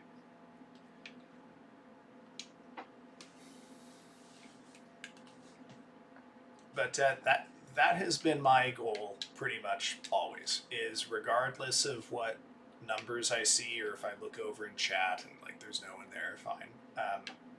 I want to be keeping up basically the same standard of chatter, because I thought that was such an incredible display of I guess professionalism, right? A commitment to the foundational skills of the medium. And Maeve too has a is doing it one layer more complex than I am, because I'm just a gift tuber and she's a proper VTuber, right? So I'm coming at it from the standpoint with Misty of wanting to keep a pretty chill, pretty relaxed vibe. I know that I want to cultivate a community of people who are pretty chill, pretty relaxed, which is why I picked a game that people tend to rage and scream out, and I play it in what I think to be a pretty chill, relaxed way. I get a little bit excited sometimes, but I think it would be really boring to put a heart rate monitor on me for this, because it probably would barely change no matter what. Like, it probably wouldn't go up after I beat a really hard boss, and it probably wouldn't go up if I got hit by some bizarre bullshit that ruins a good run.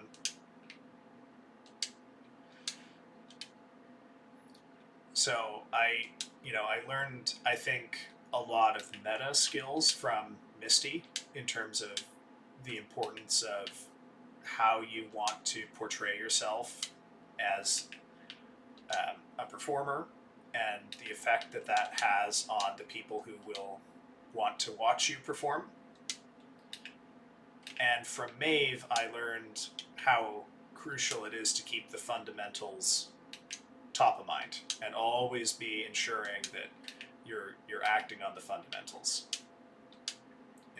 Growth is always slow, takes a long time, comes incrementally, and I can only hope I can do justice by these two. I will highlight specifically right now. There are definitely others who have been really influential for me, but that's what I took from each of them.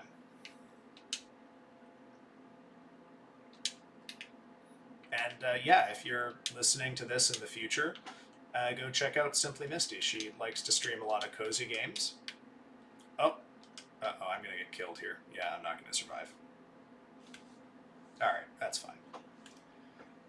I was talking about a worthy subject, so I don't feel bad about getting killed here. I am always, always happy to talk about the people who have been important to me and who are still important to me. I met a number of people through Misty's Discord that I still talk to today. I'm not going to embarrass them by naming them on stream, but there's definitely a few people who I value now for being in my life who I didn't have previously.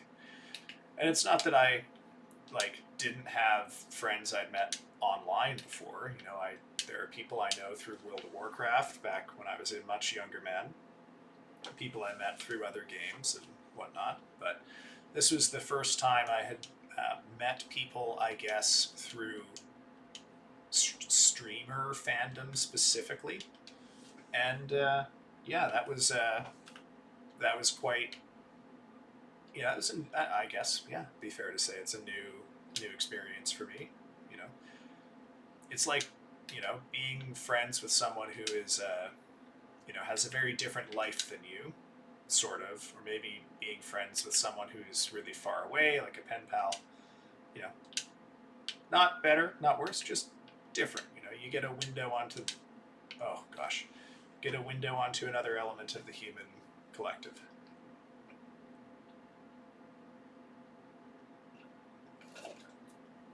Don't mind me, I'm just sipping on the side. We'll take another break on the hour, I think. Hopefully I will remember to actually put on the BRB screen this time, instead of just leaving it on a death screen. Big whoops.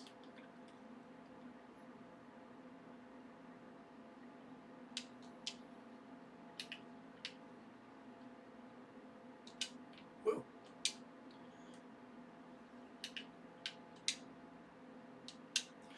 But yeah,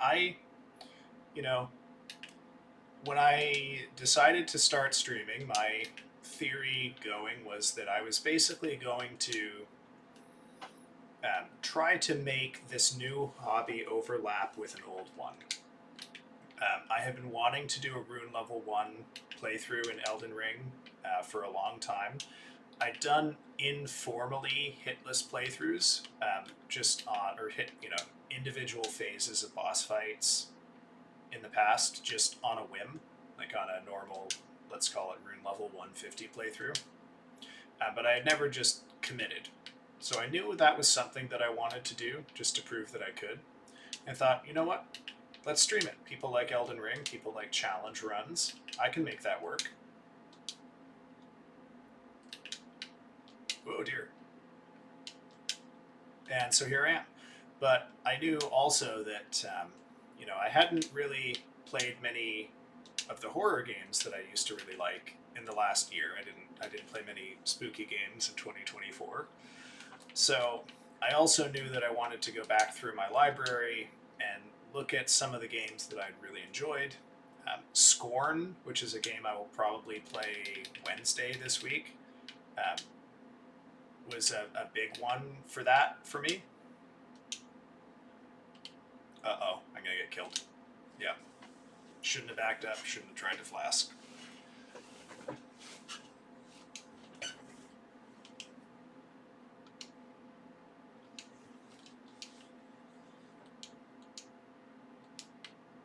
Actually, no. Oh no, it's down there. If I teleport in and out, I might try. Oh my goodness, I just burped into the mic. I'm so sorry. I can't. My microphone, which is a Blue Yeti, is currently not hardware muting. I have read that this is often caused by a defect with the cord. So I'm going to get a replacement cord off of Amazon here within the next couple of days. And hopefully that will fix it. Oh gosh, got owned.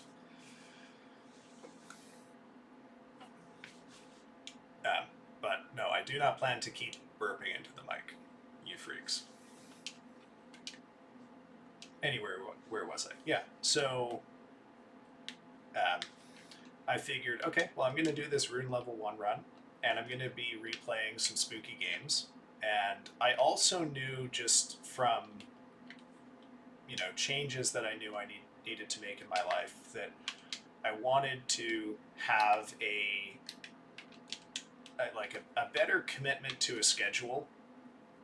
So it seemed very doable for me to decide, okay, well, I'm going to play at these times in the week, and I'm going to go through these particular things, and we'll just keep going. The Elden Ring Rune Level 1 run is going to take a long time. My goal is to do all Shard Bearers and all major bosses in the DLC. So I've got to get Mohg, I've got to get Rykard, I've got to get Millennia. I also have to do the Elden Beast. So, Shard Bearers in the base game end boss. And then, the required bosses of the DLC. I don't think I will do all of them, but, you got to do a good chunk of them anyway. And, you know, at that point, there's not even a reason to care about having like Shadow Tree level 1 versus 20, because even on 20, they're just gonna turn you into paste if they tap you once. So I don't fundamentally think it will actually be as difficult in the DLC as we might imagine. I mean, it'll be properly hard in the DLC. You know, look at what just killed me. And now I'm going to be dealing with promised consort Radahn at some point, maybe with the same weapon. Oh yeah, this is a project that I could see taking me 6 months. And that's being generous. I could be on this for a year, right? It'll be a real task and a half. There's no getting around that. No getting around that at all. And then there's lots of spooky games, and if I go through my library, I can always just get more of them, right? I will say there are certain kinds of horror games that I'm just not excited about. Like, I'm not excited about mascot horror. I don't really want to play Five Nights at Freddy's. I don't want to do any of that. But I think I could be excited to play like Decarnation, for example. I might play the Thaumaturge, which I guess is not really horror, but more of a supernatural RPG.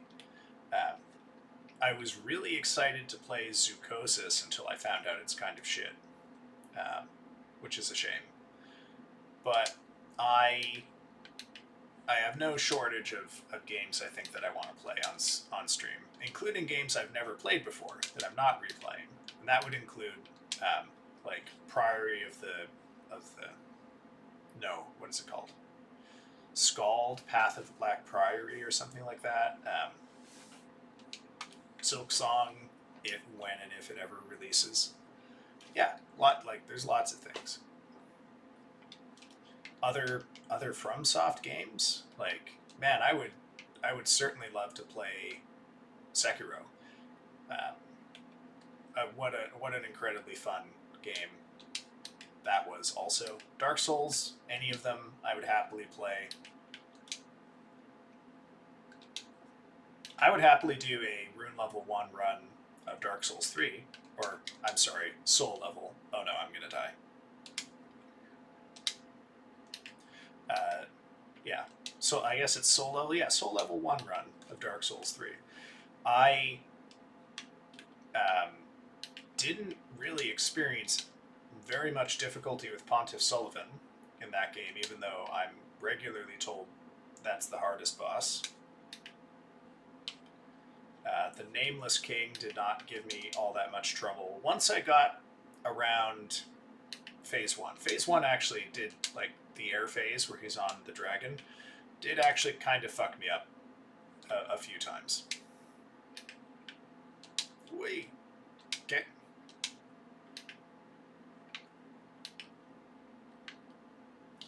But here I'll confess to one other kind of, I don't know, it's a little bit embarrassing as goals go. You know, I'm an English teacher by profession, and I like talking about poetry, I like talking about literature, and I have always wanted to get that onto stream somehow. You know, most of what I would say to be the quote-unquote literary content on Twitch is like people reading, and I don't judge that negatively at all. That, I think, is, I guess, to use the common parlance, that's perfectly valid. But it's not really what I want to do. You know, I want to somehow, some way, you know, I don't think right now is the right time for me to do this, but somehow, some way, be able to do like an English 101 type course over Twitch somehow. And I realize this is like a really silly thing, especially because there's one compromise I'm not prepared to make, which is that I want to take it seriously. And that means that when I get to the point that I'm doing that, it's not going to be entertainment.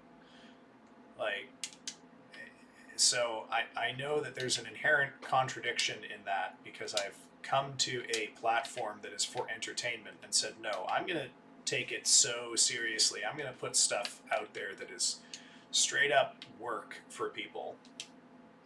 But, like, obviously it wouldn't be a real class in that sense. No one's getting credit hours for it. It would be for people who feel like that would be valuable, and that they, put some value on understanding literature in a certain way and being able to appreciate it in a certain way. And I have a lot of experience teaching first year students. That's a thing that I would want to do, right? But there are certain things that just can't be compromised and still have that experience work. It can't be an entertainment product. This doesn't mean people won't have a good time. It just can't be an entertainment product first and foremost, which is why I don't think I can do it right away.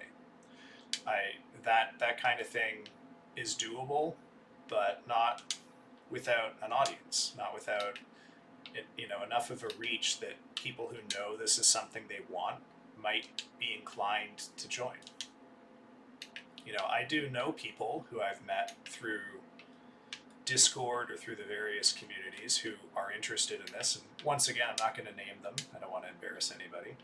But it's a lot to ask of total strangers to show up and be down with this. So, in some hypothetical world where I have, like, I don't know, 50 concurrent viewers or whatever, if there were 6 people who would say, yeah, I would actually love to learn this, and I'm willing to, take it seriously, then I would do it. I would do a 12, 13 week class, basically, and it would be like a college level English 101.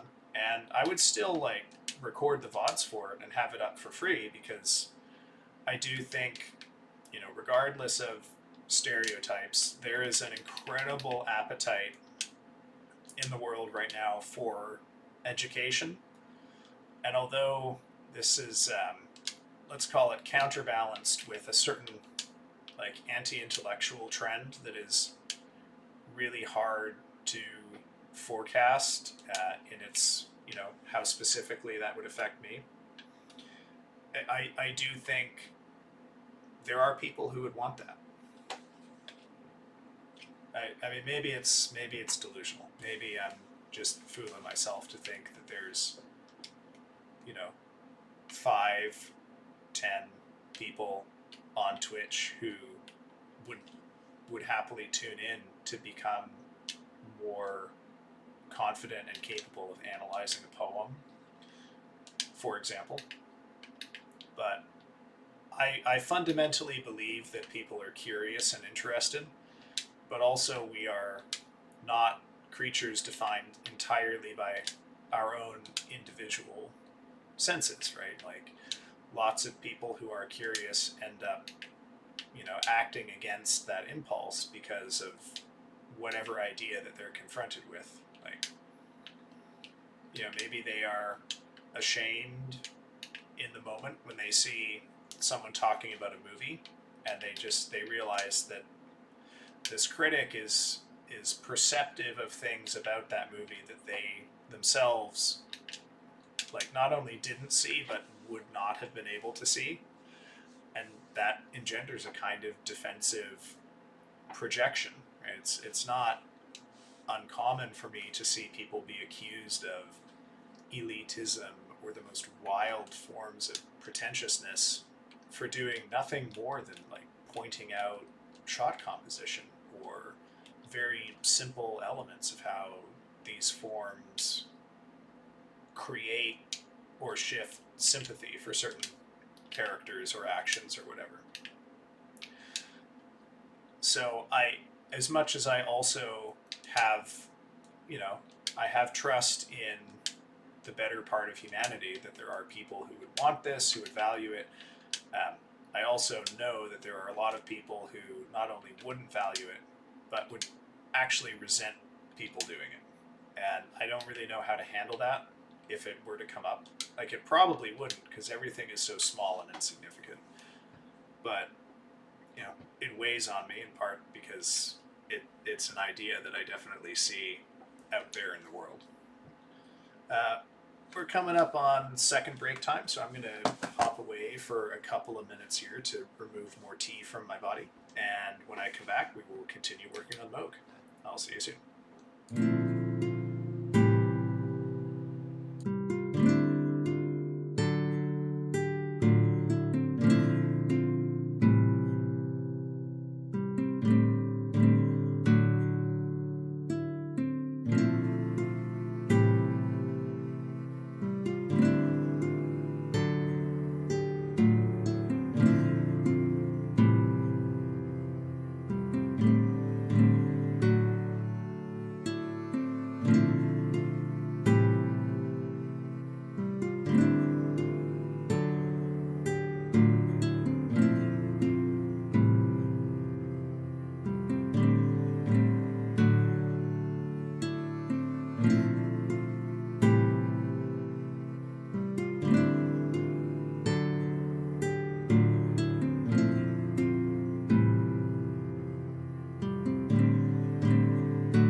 Alrighty, folks, let us get back into the thick of things here. We've got about 50 minutes left on stream before we raid out, so let's see if we can make some good headway with Mohg here. But what else to blabber on about? I mean, there's all sorts of exciting things. Oh! Well, I mean, I'm not going to talk about that. That's not an exciting thing, that's just an embarrassing thing. But, oh well.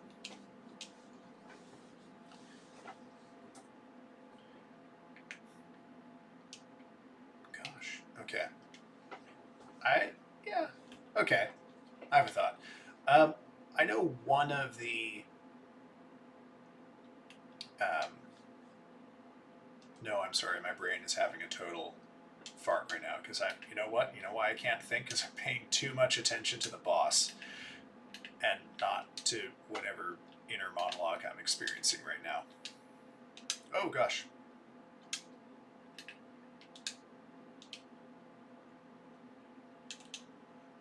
Okay. Goodness gracious.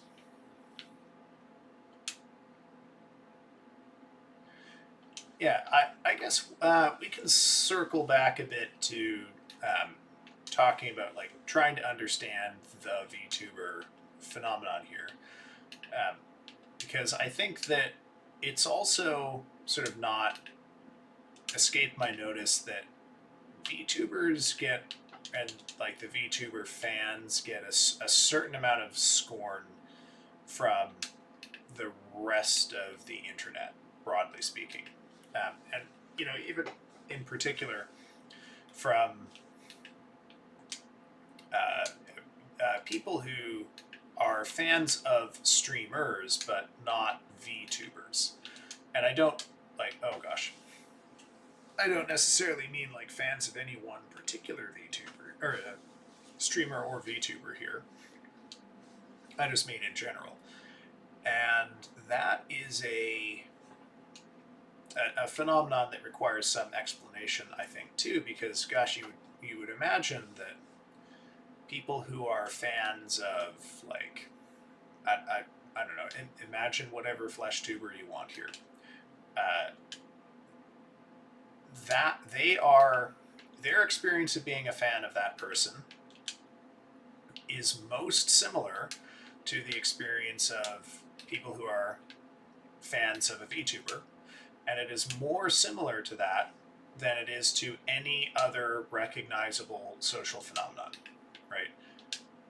Being a fan of, I don't know, Cutie Cinderella and Mori Calliope is much more like one another than it is like being a fan of, I don't know, Sydney Sweeney, right? So why, despite having so much in common, is there this kind of fractiousness or intense, like, one-sided disgust? Because I don't really see any consistent resentment towards flesh tubers in, let's call it, the VTuber community. It seems largely driven by the other direction. Now, like, the obvious one here is just risk. Like, flesh tubers take on a greater risk and a greater exposure by virtue of the fact that they show their face. And maybe there's some resentment there. I'm going to die. Yeah. That was interesting. I survived a lot more of that fire than I thought I was going to. That was quite unexpected. I thought I was about to die maybe 4 different times in that bowl, but I never quite managed.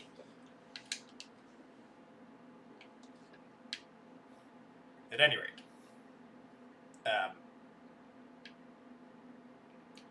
why do some fans of flesh tubers have this really incredible resentment towards VTubers and to people who are fans of them? I mean, it's still parasocial, right? And I'm going to say here, it's parasocial in its form definitively, but not necessarily in its content. Like, it is possible, and you see it, for people to be reasonably normal about how they relate to streamers. It is hard to get a sense of, oh, hey, Orphea, how are you doing? Yeah, you've wandered into me brainlessly yapping. Sorry. How's it going, Orphea? We can talk about literally anything else if you want.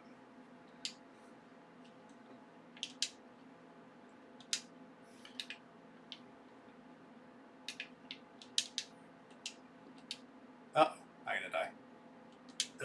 Okay, here we go.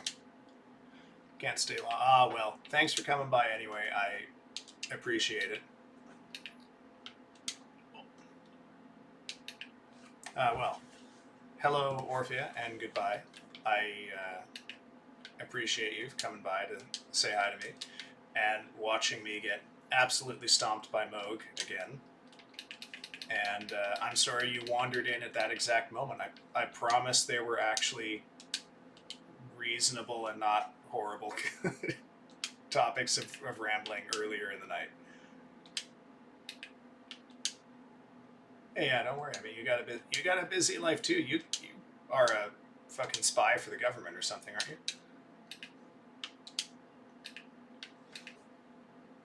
Still, I appreciate it for anyone else who's listening. That's Orphea Cross, another VTuber.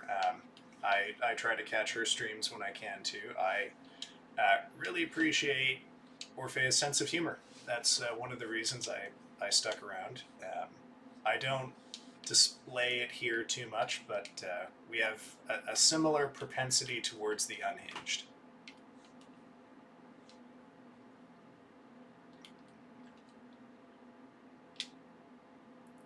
Alright, come on, you son of a gun. Alright, speaking of unhinged stuff, where was I? Oh yes, why do fans of FleshTubers hate VTubers?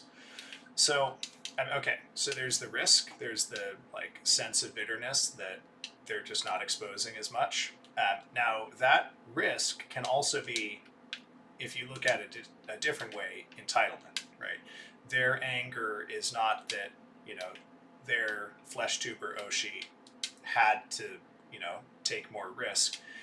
Their anger is that this VTuber they're aware of isn't putting more of themselves out there, and they want to tear someone down about it. So maybe that's part of it. But I think there's also just like the sense that VTubing is more abject, and therefore you can offload some of your own insecurities about your attachments onto someone who is very, very, very similar to you, but just different enough that you can look down. I think that's a good part of it too, because fundamentally, like, I don't think it's weird to be a fan of a streamer. I don't think it's weird to be a fan of a VTuber, but from the standpoint of society, both are weird, and both are, functionally speaking, indistinguishable, I think, to most people. Especially because the reputation of streamers, just as a group of people generally, is, oh boy, well, it's not great. It's not great, is it? I don't know, maybe if I get to fulfill my dream of being the English professor VTuber, I will change it, because people will come to my stream to learn how to, learn how to do poetry. What was really embarrassing about that specific one is I looked over to the other screen to look at chat, and I ended up trying to do the fight while watching it in OBS. Dumb.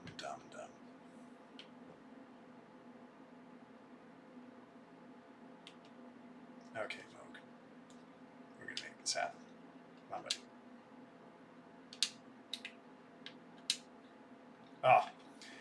Oh, you gotta wait on that one. The claw explosion is a very, very effective roll catch, but if you delay, you can step out of it if you're dodging back. I have no idea if you can dodge forward on that one. Probably not, because it's a big explosion, and it'll catch you in the back.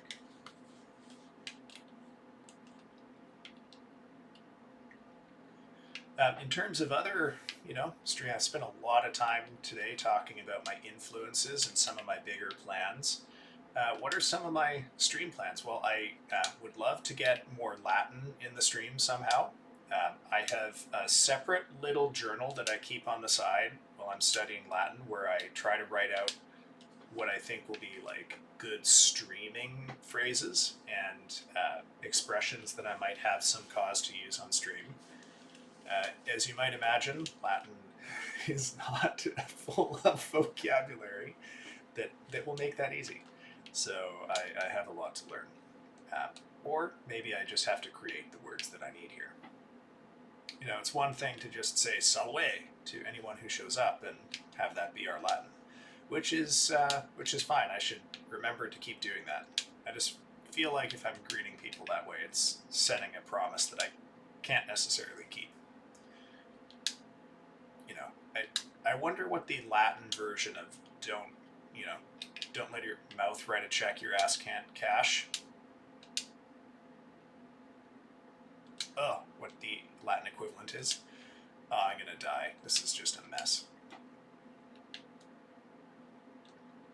Come on, brother. Get out of the fire. Okay. But I do have a few. I'm just holding on to them. Obviously, the problem of having Latin is how many viewers are going to be able to understand it. I guess I can say salve, hello, as if I'm doing a bilingual stream, but it's just with Latin. Which, you know what? Honestly, it gets the point across. I'm not opposed to it.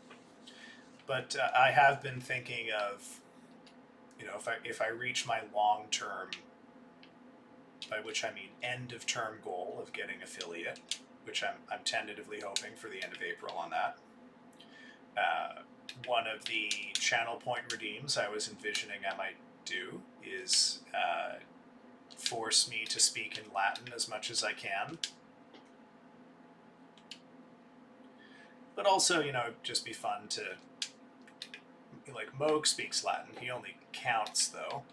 Interestingly, I haven't learned numbers in Latin because I guess they're just not that crucial to learn early, instead of like fucking declensions and conjugations, which are boring but incredibly essential. So believe me, this is not me complaining about it. Gotta get the foundations down first. Whoa, I absolutely should have died there.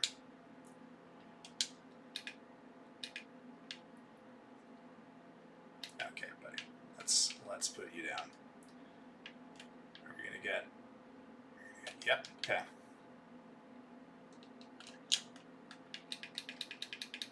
Okay. Let's. Oh, he did bleed you. Okay, perfect.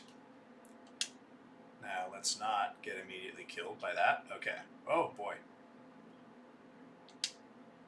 All right, you're gonna jump up. Yep. Yep. Okay. Oh no. Oh no. I will say one of the problems with phase 2 in this fight is he does have a much greater tendency to just stand there and spam blood magic at you.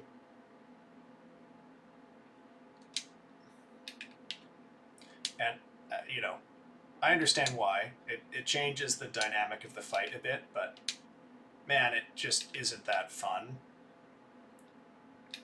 Oh no. Okay, that was actually a pretty good phase 2. It's definitely the best and longest phase 2 I've had so far. Got to see some of his shorter combos. He didn't go into the full flying combo there, which would have saw him, believe, charge at me as the end of that combo normally. So, not too bad. Not too bad. Learned a bit about some attacks that can be punished there. But, way at the beginning of stream, I mentioned that one of the reasons that I like Mohg is that his phase 2 just basically adds to phase 1. You don't have to relearn the timings. And his phase 2 version of that attack you just saw, where he swings it, is a great example. Because the timing for dodging the spear itself is unchanged. The length of the spear is unchanged. but it now punishes you. Excuse me, voice cracked a bit there. Gosh, I'm 13 again. Ow. The spear swing punishes you for dodging backwards because it now flings blood behind you or across its arc. So if you learn it the first time the right way, so you dodge into it instead of constantly trying to run away from him, you're actually fine. Because despite all of the other blood flinging crap that he does here, he doesn't have another attack that flings blood right in front of him. You know, he has a charge that sprays blood everywhere now, but that's not, you know, fundamentally different from dodging a normal charge. It just requires you to have give him a wider berth. You can't hug as close to the start of that. Oh no. Can I punish that? Oh, I should have healed. I'm going to do less damage.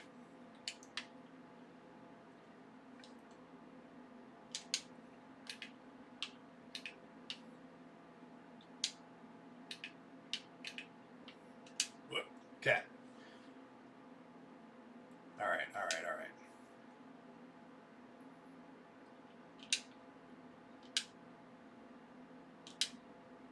Come on. But basically, Phase 2 rewards you for playing aggressively with him because although it's flashy and scary and terrifying, and he has a lot of big, bold attacks, he still fundamentally is vulnerable up close. It was bad timing on my part. If you stick close to him, his weird, disjointed weapon still has a hard time hitting you. It's still easy to dodge directly towards him to get away from it. It's still easy to predict his motion because his body, you know, he has these big, dramatic, but also clumsy motions that telegraph what he's about to do.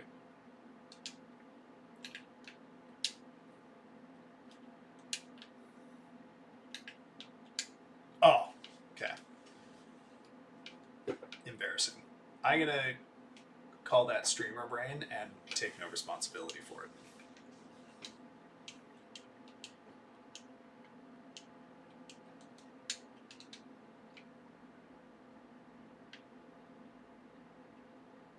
Yeah, hopefully I can get these audio issues fixed up by the end of the week. I'm thinking I'm probably going to play Carrion on Wednesday because you know what, I really want to play Scorn. Oh no. And Scorn might be a good Friday game, I think.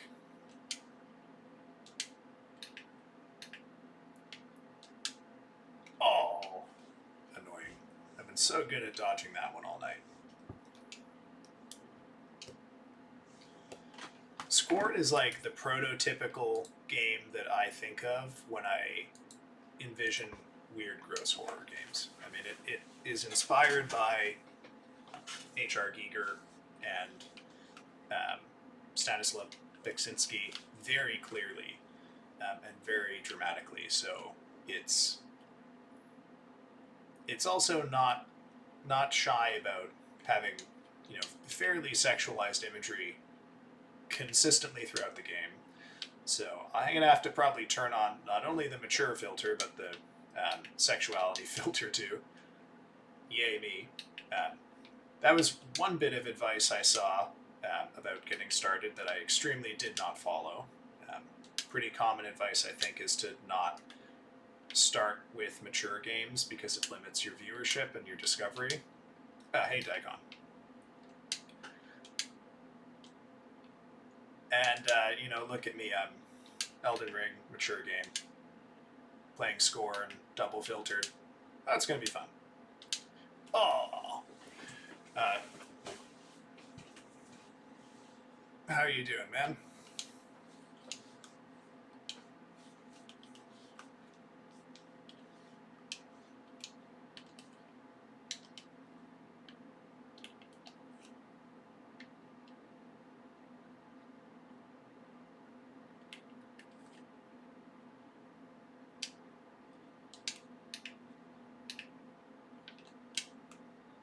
See, that's what I mean by the delayed explosion on the claw.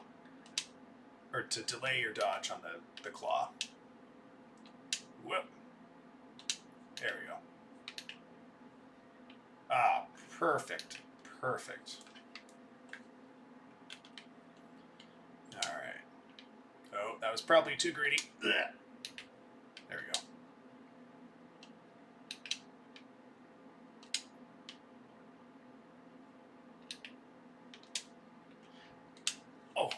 Oh, don't usually get caught by that. But I'm getting tired. I've been at it for 2.5 hours. Normally when I am beating my head against a difficult boss, when I know that it's just a matter of practice, I don't really like to do it in periods of time longer than about half an hour. Like back in June when I was trying to progress Promised Consort Radon, which I should point out for, oh gosh, for the listener, when the DLC for Elden Ring dropped, I did not prepare myself with a base game playthrough. I chose the playthrough that I had most recently killed Mohg on, which was a New Game +2 playthrough, in which I had set myself up with a rune level 150 Giant Crusher build. Which, if you don't know, a Giant Crusher is just an enormous, incredibly heavy hammer that is really slow. I mean, it does absolutely mind-blowing stagger damage, as you might anticipate, but its range is not great, and its moveset is pretty brutal also. It infamously has a really bad rolling attack, which makes it hard for you to punish and close gaps at the same time. And I decided, yeah, you know what, fuck it. I'll just clear the DLC with this awful build and this awful weapon. You might be saying, well, Furrow, why would you be sad about that? What's the issue with it being a Giant Crusher build as opposed to anything else? Well, the problem is that the Giant Crusher build needs a ridiculous amount of strength. And when you're locked to rune level 150, you don't have that many stats to spare, and you have even fewer of them to put into things like health or stamina or just spread around to other stats if they're all in strength, right? Because the Giant Crusher needs 60 strength to wield one-handed, and I was wielding it two-handed, so I could have hypothetically done with, I believe, 40 strength would have got me there. I'm standing in the fire. I'm going to get killed by the blood. I'm going to get killed by the charge now. Okay.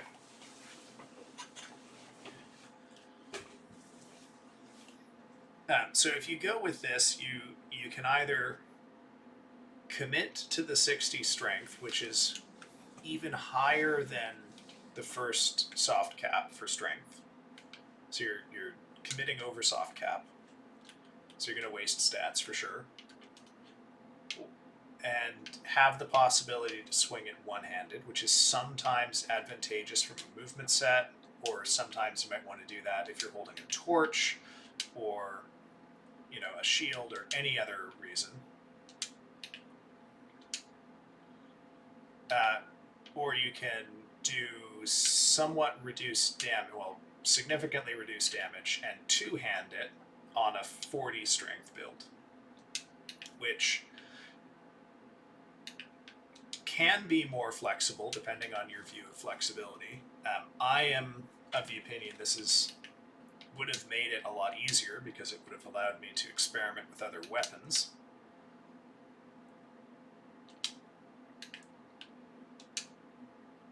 Oh, he missed. Don't see that often. Okay.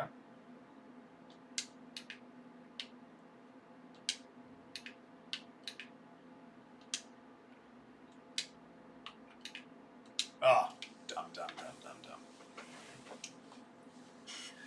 So yeah, I beat the first try of the Elden Ring DLC for me was done on New Game Plus 2, locked at rune level 150 with a really bad build and a really bad weapon. But I persisted, right, because I liked the challenge. But one of the worst roadblocks for that, as you might imagine, was Radon.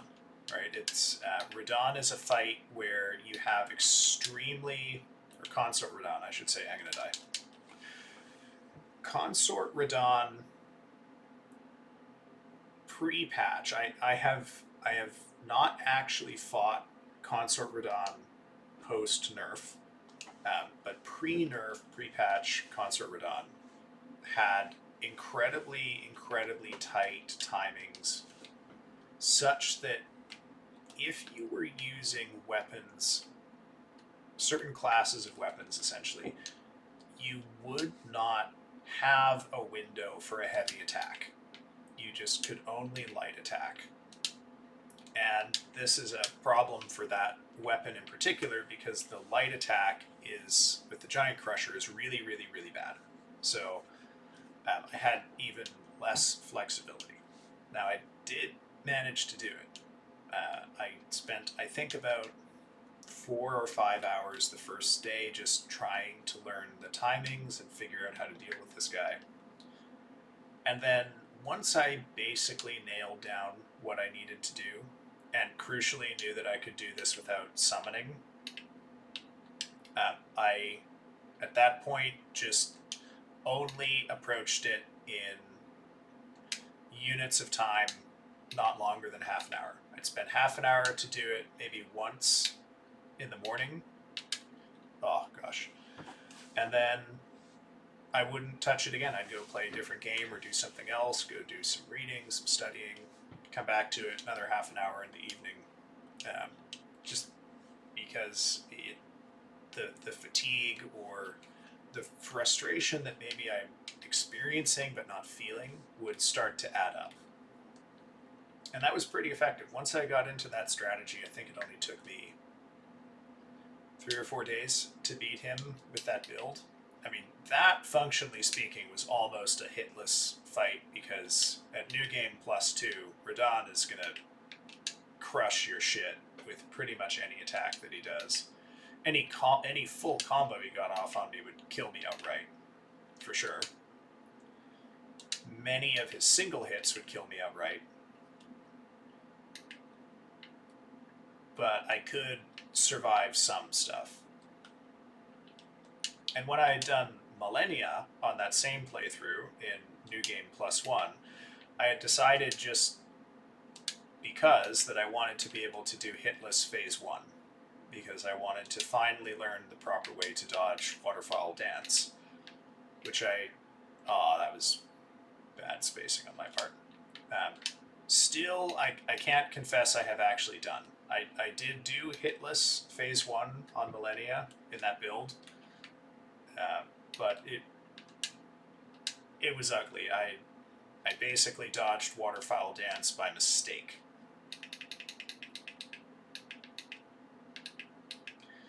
But, if you ever catch me saying, I don't want to, oh, that's embarrassing. I don't want to win on a fluke, that's what I mean. Like I got hitless Millennia and then beat her. Or I got hitless Phase 1 and then beat her. But I don't feel good about it because I lucked out in Phase 1. And I should have just let her kill me in Phase 2 and try again and do it properly.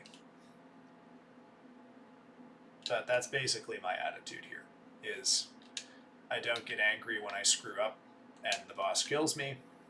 I don't get angry when there's mistakes, or I shouldn't say mistakes. Weird shit happens that seems to go in the boss's favor, because I can always just try again. And I shouldn't be in a position where I'm relying on luck to get me through it. And if I am truly relying on skill, then luck is a secondary consideration that I don't have to factor in. And I want to rely on skill. That's what I want this to be. To prove I can do it. Fluking out doesn't prove I can do it.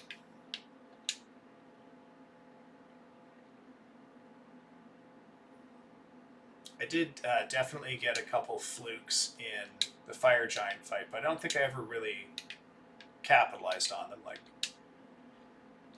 beating the fire giant was definitely just a straight up, I played that fight perfectly with the constraints that I've imposed on myself battle. I feel great about that victory. Oh, the backstep catches me once again. The Godskin Noble fight, that one had unusual phase 1 RNG. I will say he didn't do some of his more threatening attacks that I normally dodge pretty effectively. It was just an easier phase 1 than I'm used to, but I beat that fight because I was able to overcome phase 2, dodge all the stuff, not get hit by his stabs, and not get hit by his roly-poly. Okay. Oh, mistake. Come on.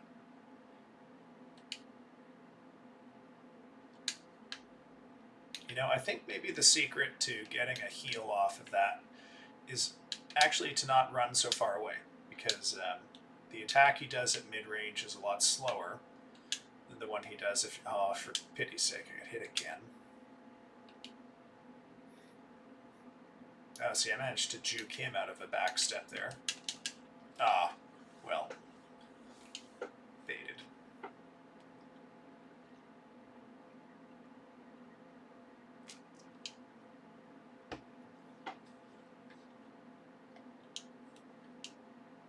Okay, okay.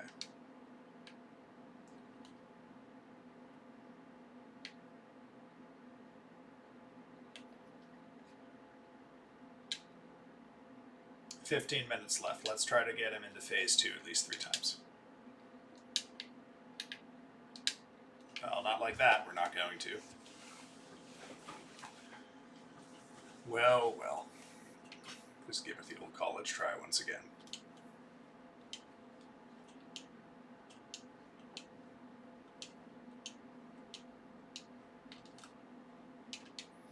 But yeah, I am excited for a new week of term. I'm excited to meet, you know, a new batch of students, learn what makes them tick, figure out what they need to know to get through this class. And, oh, not off to a good start. Oh, that's going to kill me. No, I dodged. Okay.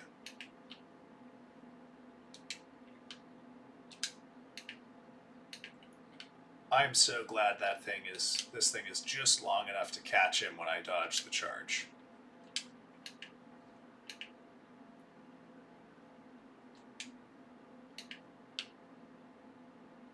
Come on, brother.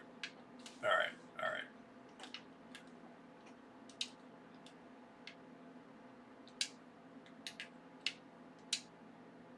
Okay.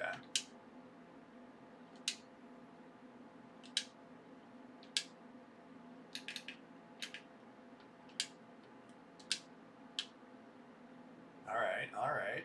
Didn't let you bait me that time. Come on.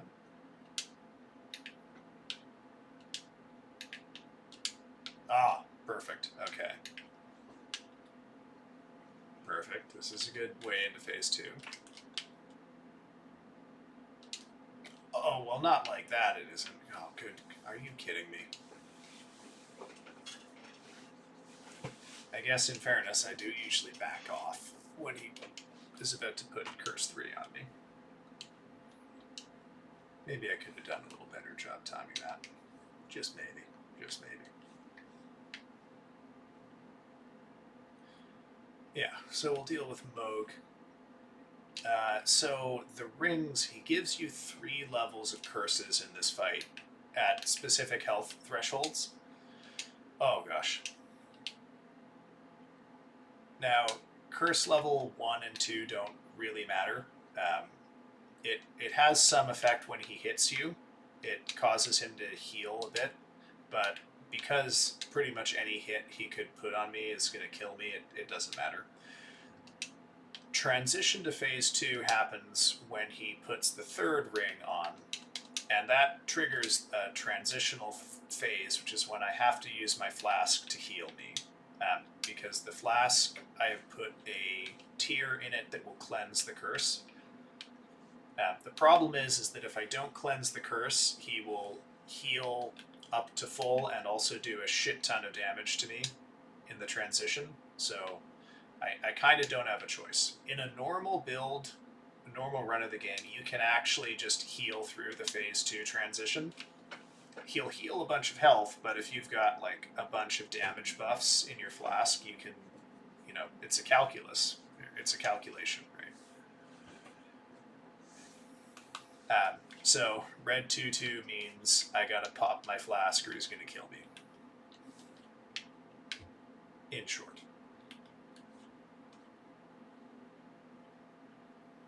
Alright, brother. Oh. The rare early blood. Okay. Oh, double blood early. That's new.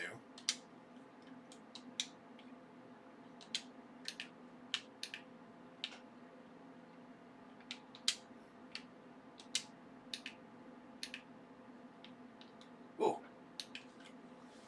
Okay. So he's going to give me a curse here in a second. And another one. Back off.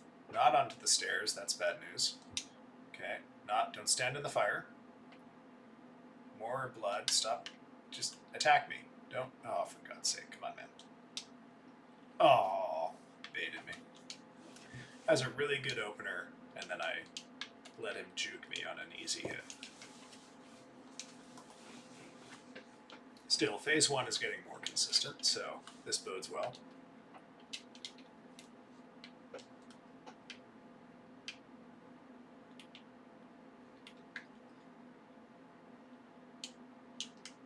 Oh.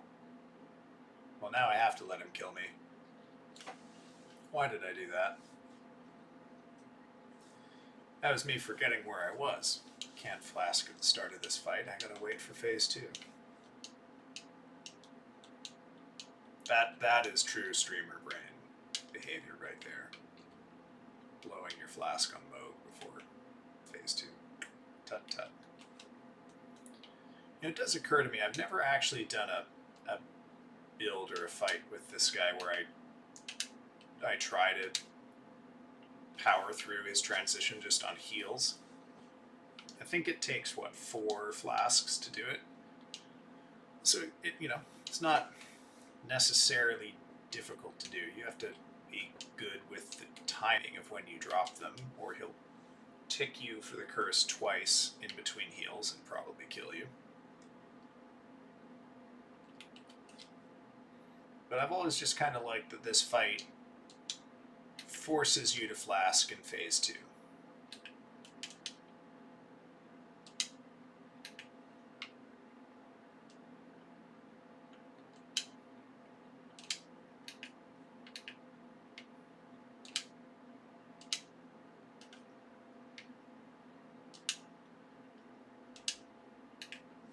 Ah, I missed.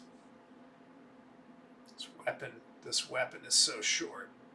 God, I miss the days of Flamberge, big long sword. Nope. I'm starting to get sloppy, but that's why I set these things for 3 hours long.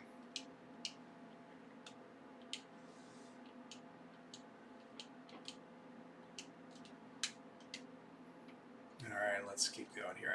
I've got maybe five-ish more good pulls in me.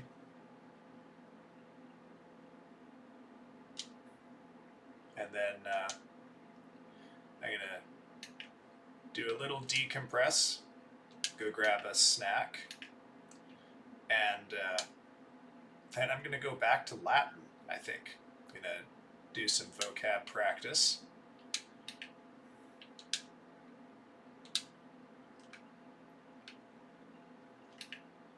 I'm too tired to do the exercises. I can still put some time into memorizing. I've also considered just doing Latin studying streams because I know people love to tune in for like co-working and things like that. I don't have a great webcam set up for like a hand cam or anything like that though. I could do, oh geez, I could do it. I just I need to sort out some sort of overhead rig, I guess, to make it happen. Again, doable. I think I have a way I could do that by bastardizing a few different things. Yeah, we could have a Latin study stream, people.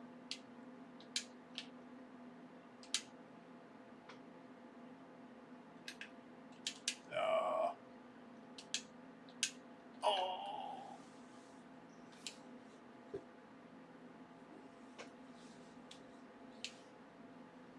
Wale, Mohg, Wale.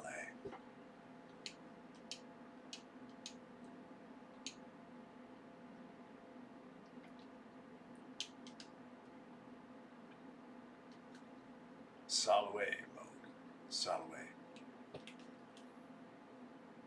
Kuidagis.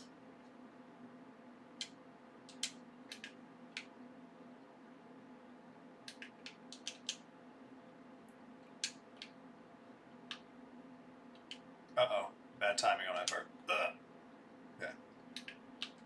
Also bad. Oh, jeez. One of the little humiliations, I guess, that comes with learning the timing up to a certain point is you become able to have microsecond awareness of fucking up. And so you know a second and a half before you die that you're already walking dead. And boy, am I feeling that a lot tonight here.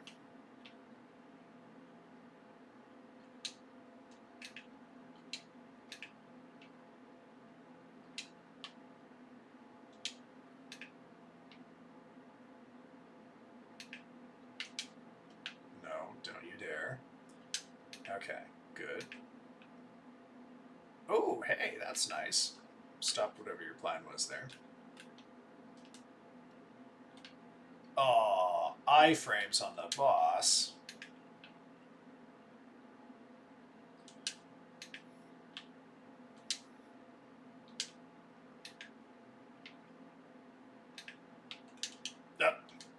Oh, that was bad news.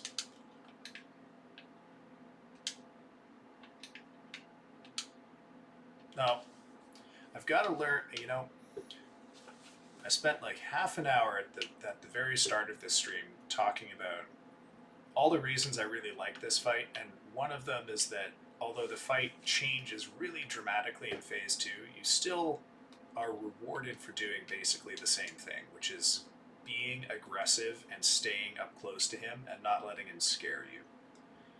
And you know what lesson I did not display comprehension of in that pull? I didn't remember to stay up close. I let him scare me, and he killed me. Whoa, hold on. Can I dodge that claw just by standing right in front of him? Okay, I can, but then he might instant charge. Holy shit, that's a revelation. Okay. Wow, 5 minutes before the end of stream, and I learned something interesting.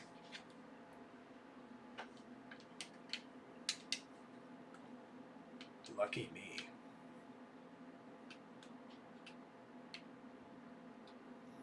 Okay, I don't know if I'm going to make huge use of that this stream, but... Oh no, that's bad. Yeah.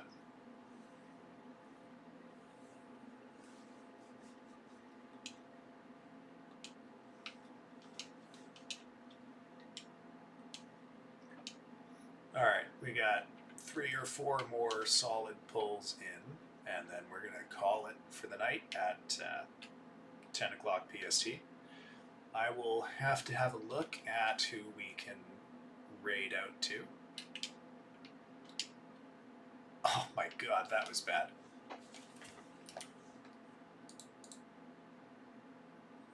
I was planning to raid out to Orphea, but then Orphea showed up in stream, so I don't think she's online.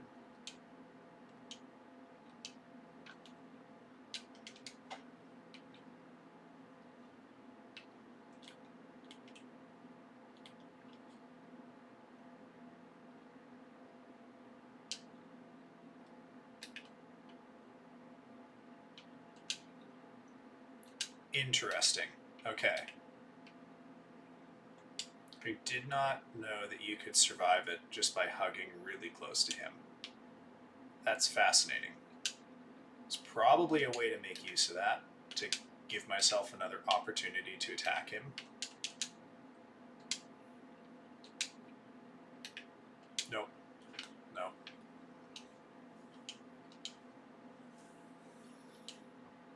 I don't know. On the one hand, I kind of hate realizing in the moment that I've just attacked at a bad time and he's going to instantly take a step back, swing that fork, and cut me in half.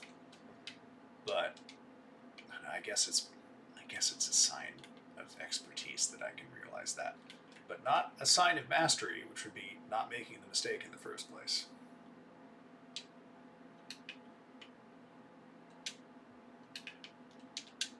Speaking of mistakes, I'll be fine here.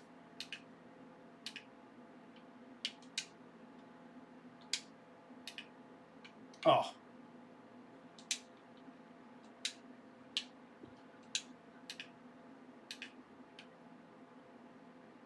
No, don't go into the stairs. Okay. No stairs. Come over here. Come over here. No stairs. Well, I could start the DLC after I beat him.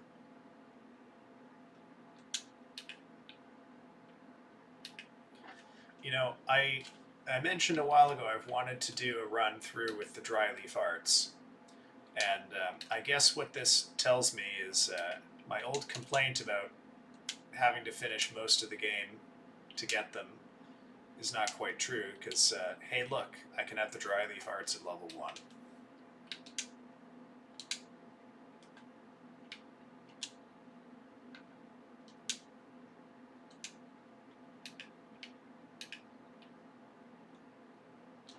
Okay. 2-2 go by.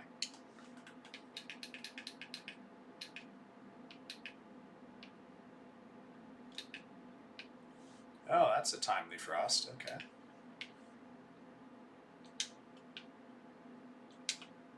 Okay, okay. Oh, let him kill me. All right, well, that's going to be the last pull of the night, folks. Let's get settled into wrapping stream up here. I am going to take a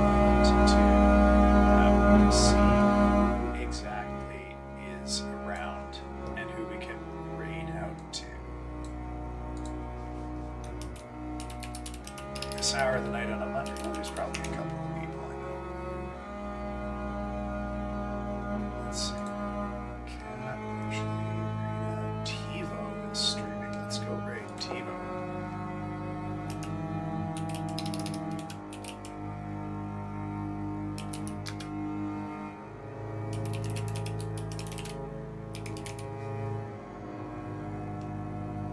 Yeah, that's our call for now. All right, folks, it was good to see you, those who are around here. My name has been, that's a my model is courtesy of the SAG Bast, and you can find credits for the other parts of my stream just down below in the About section. As a reminder, the overlays, panels, and alert graphics were done by E-Terrestrial. Startup, mirrored back and ending screens, such as the one you see right now, were done by Bizarre Beasties. Opening music is Heavy Heart by Kevin MacLeod. The Be Right Back and chatting music is an original composition by Haku Wataki. And the ending music you hear now is Eternal Sleep by Darren Curtis. Thank you for joining me for stream tonight. I will see hopefully some of you on Wednesday for Carrion or maybe for Scorn. Have a good evening, folks.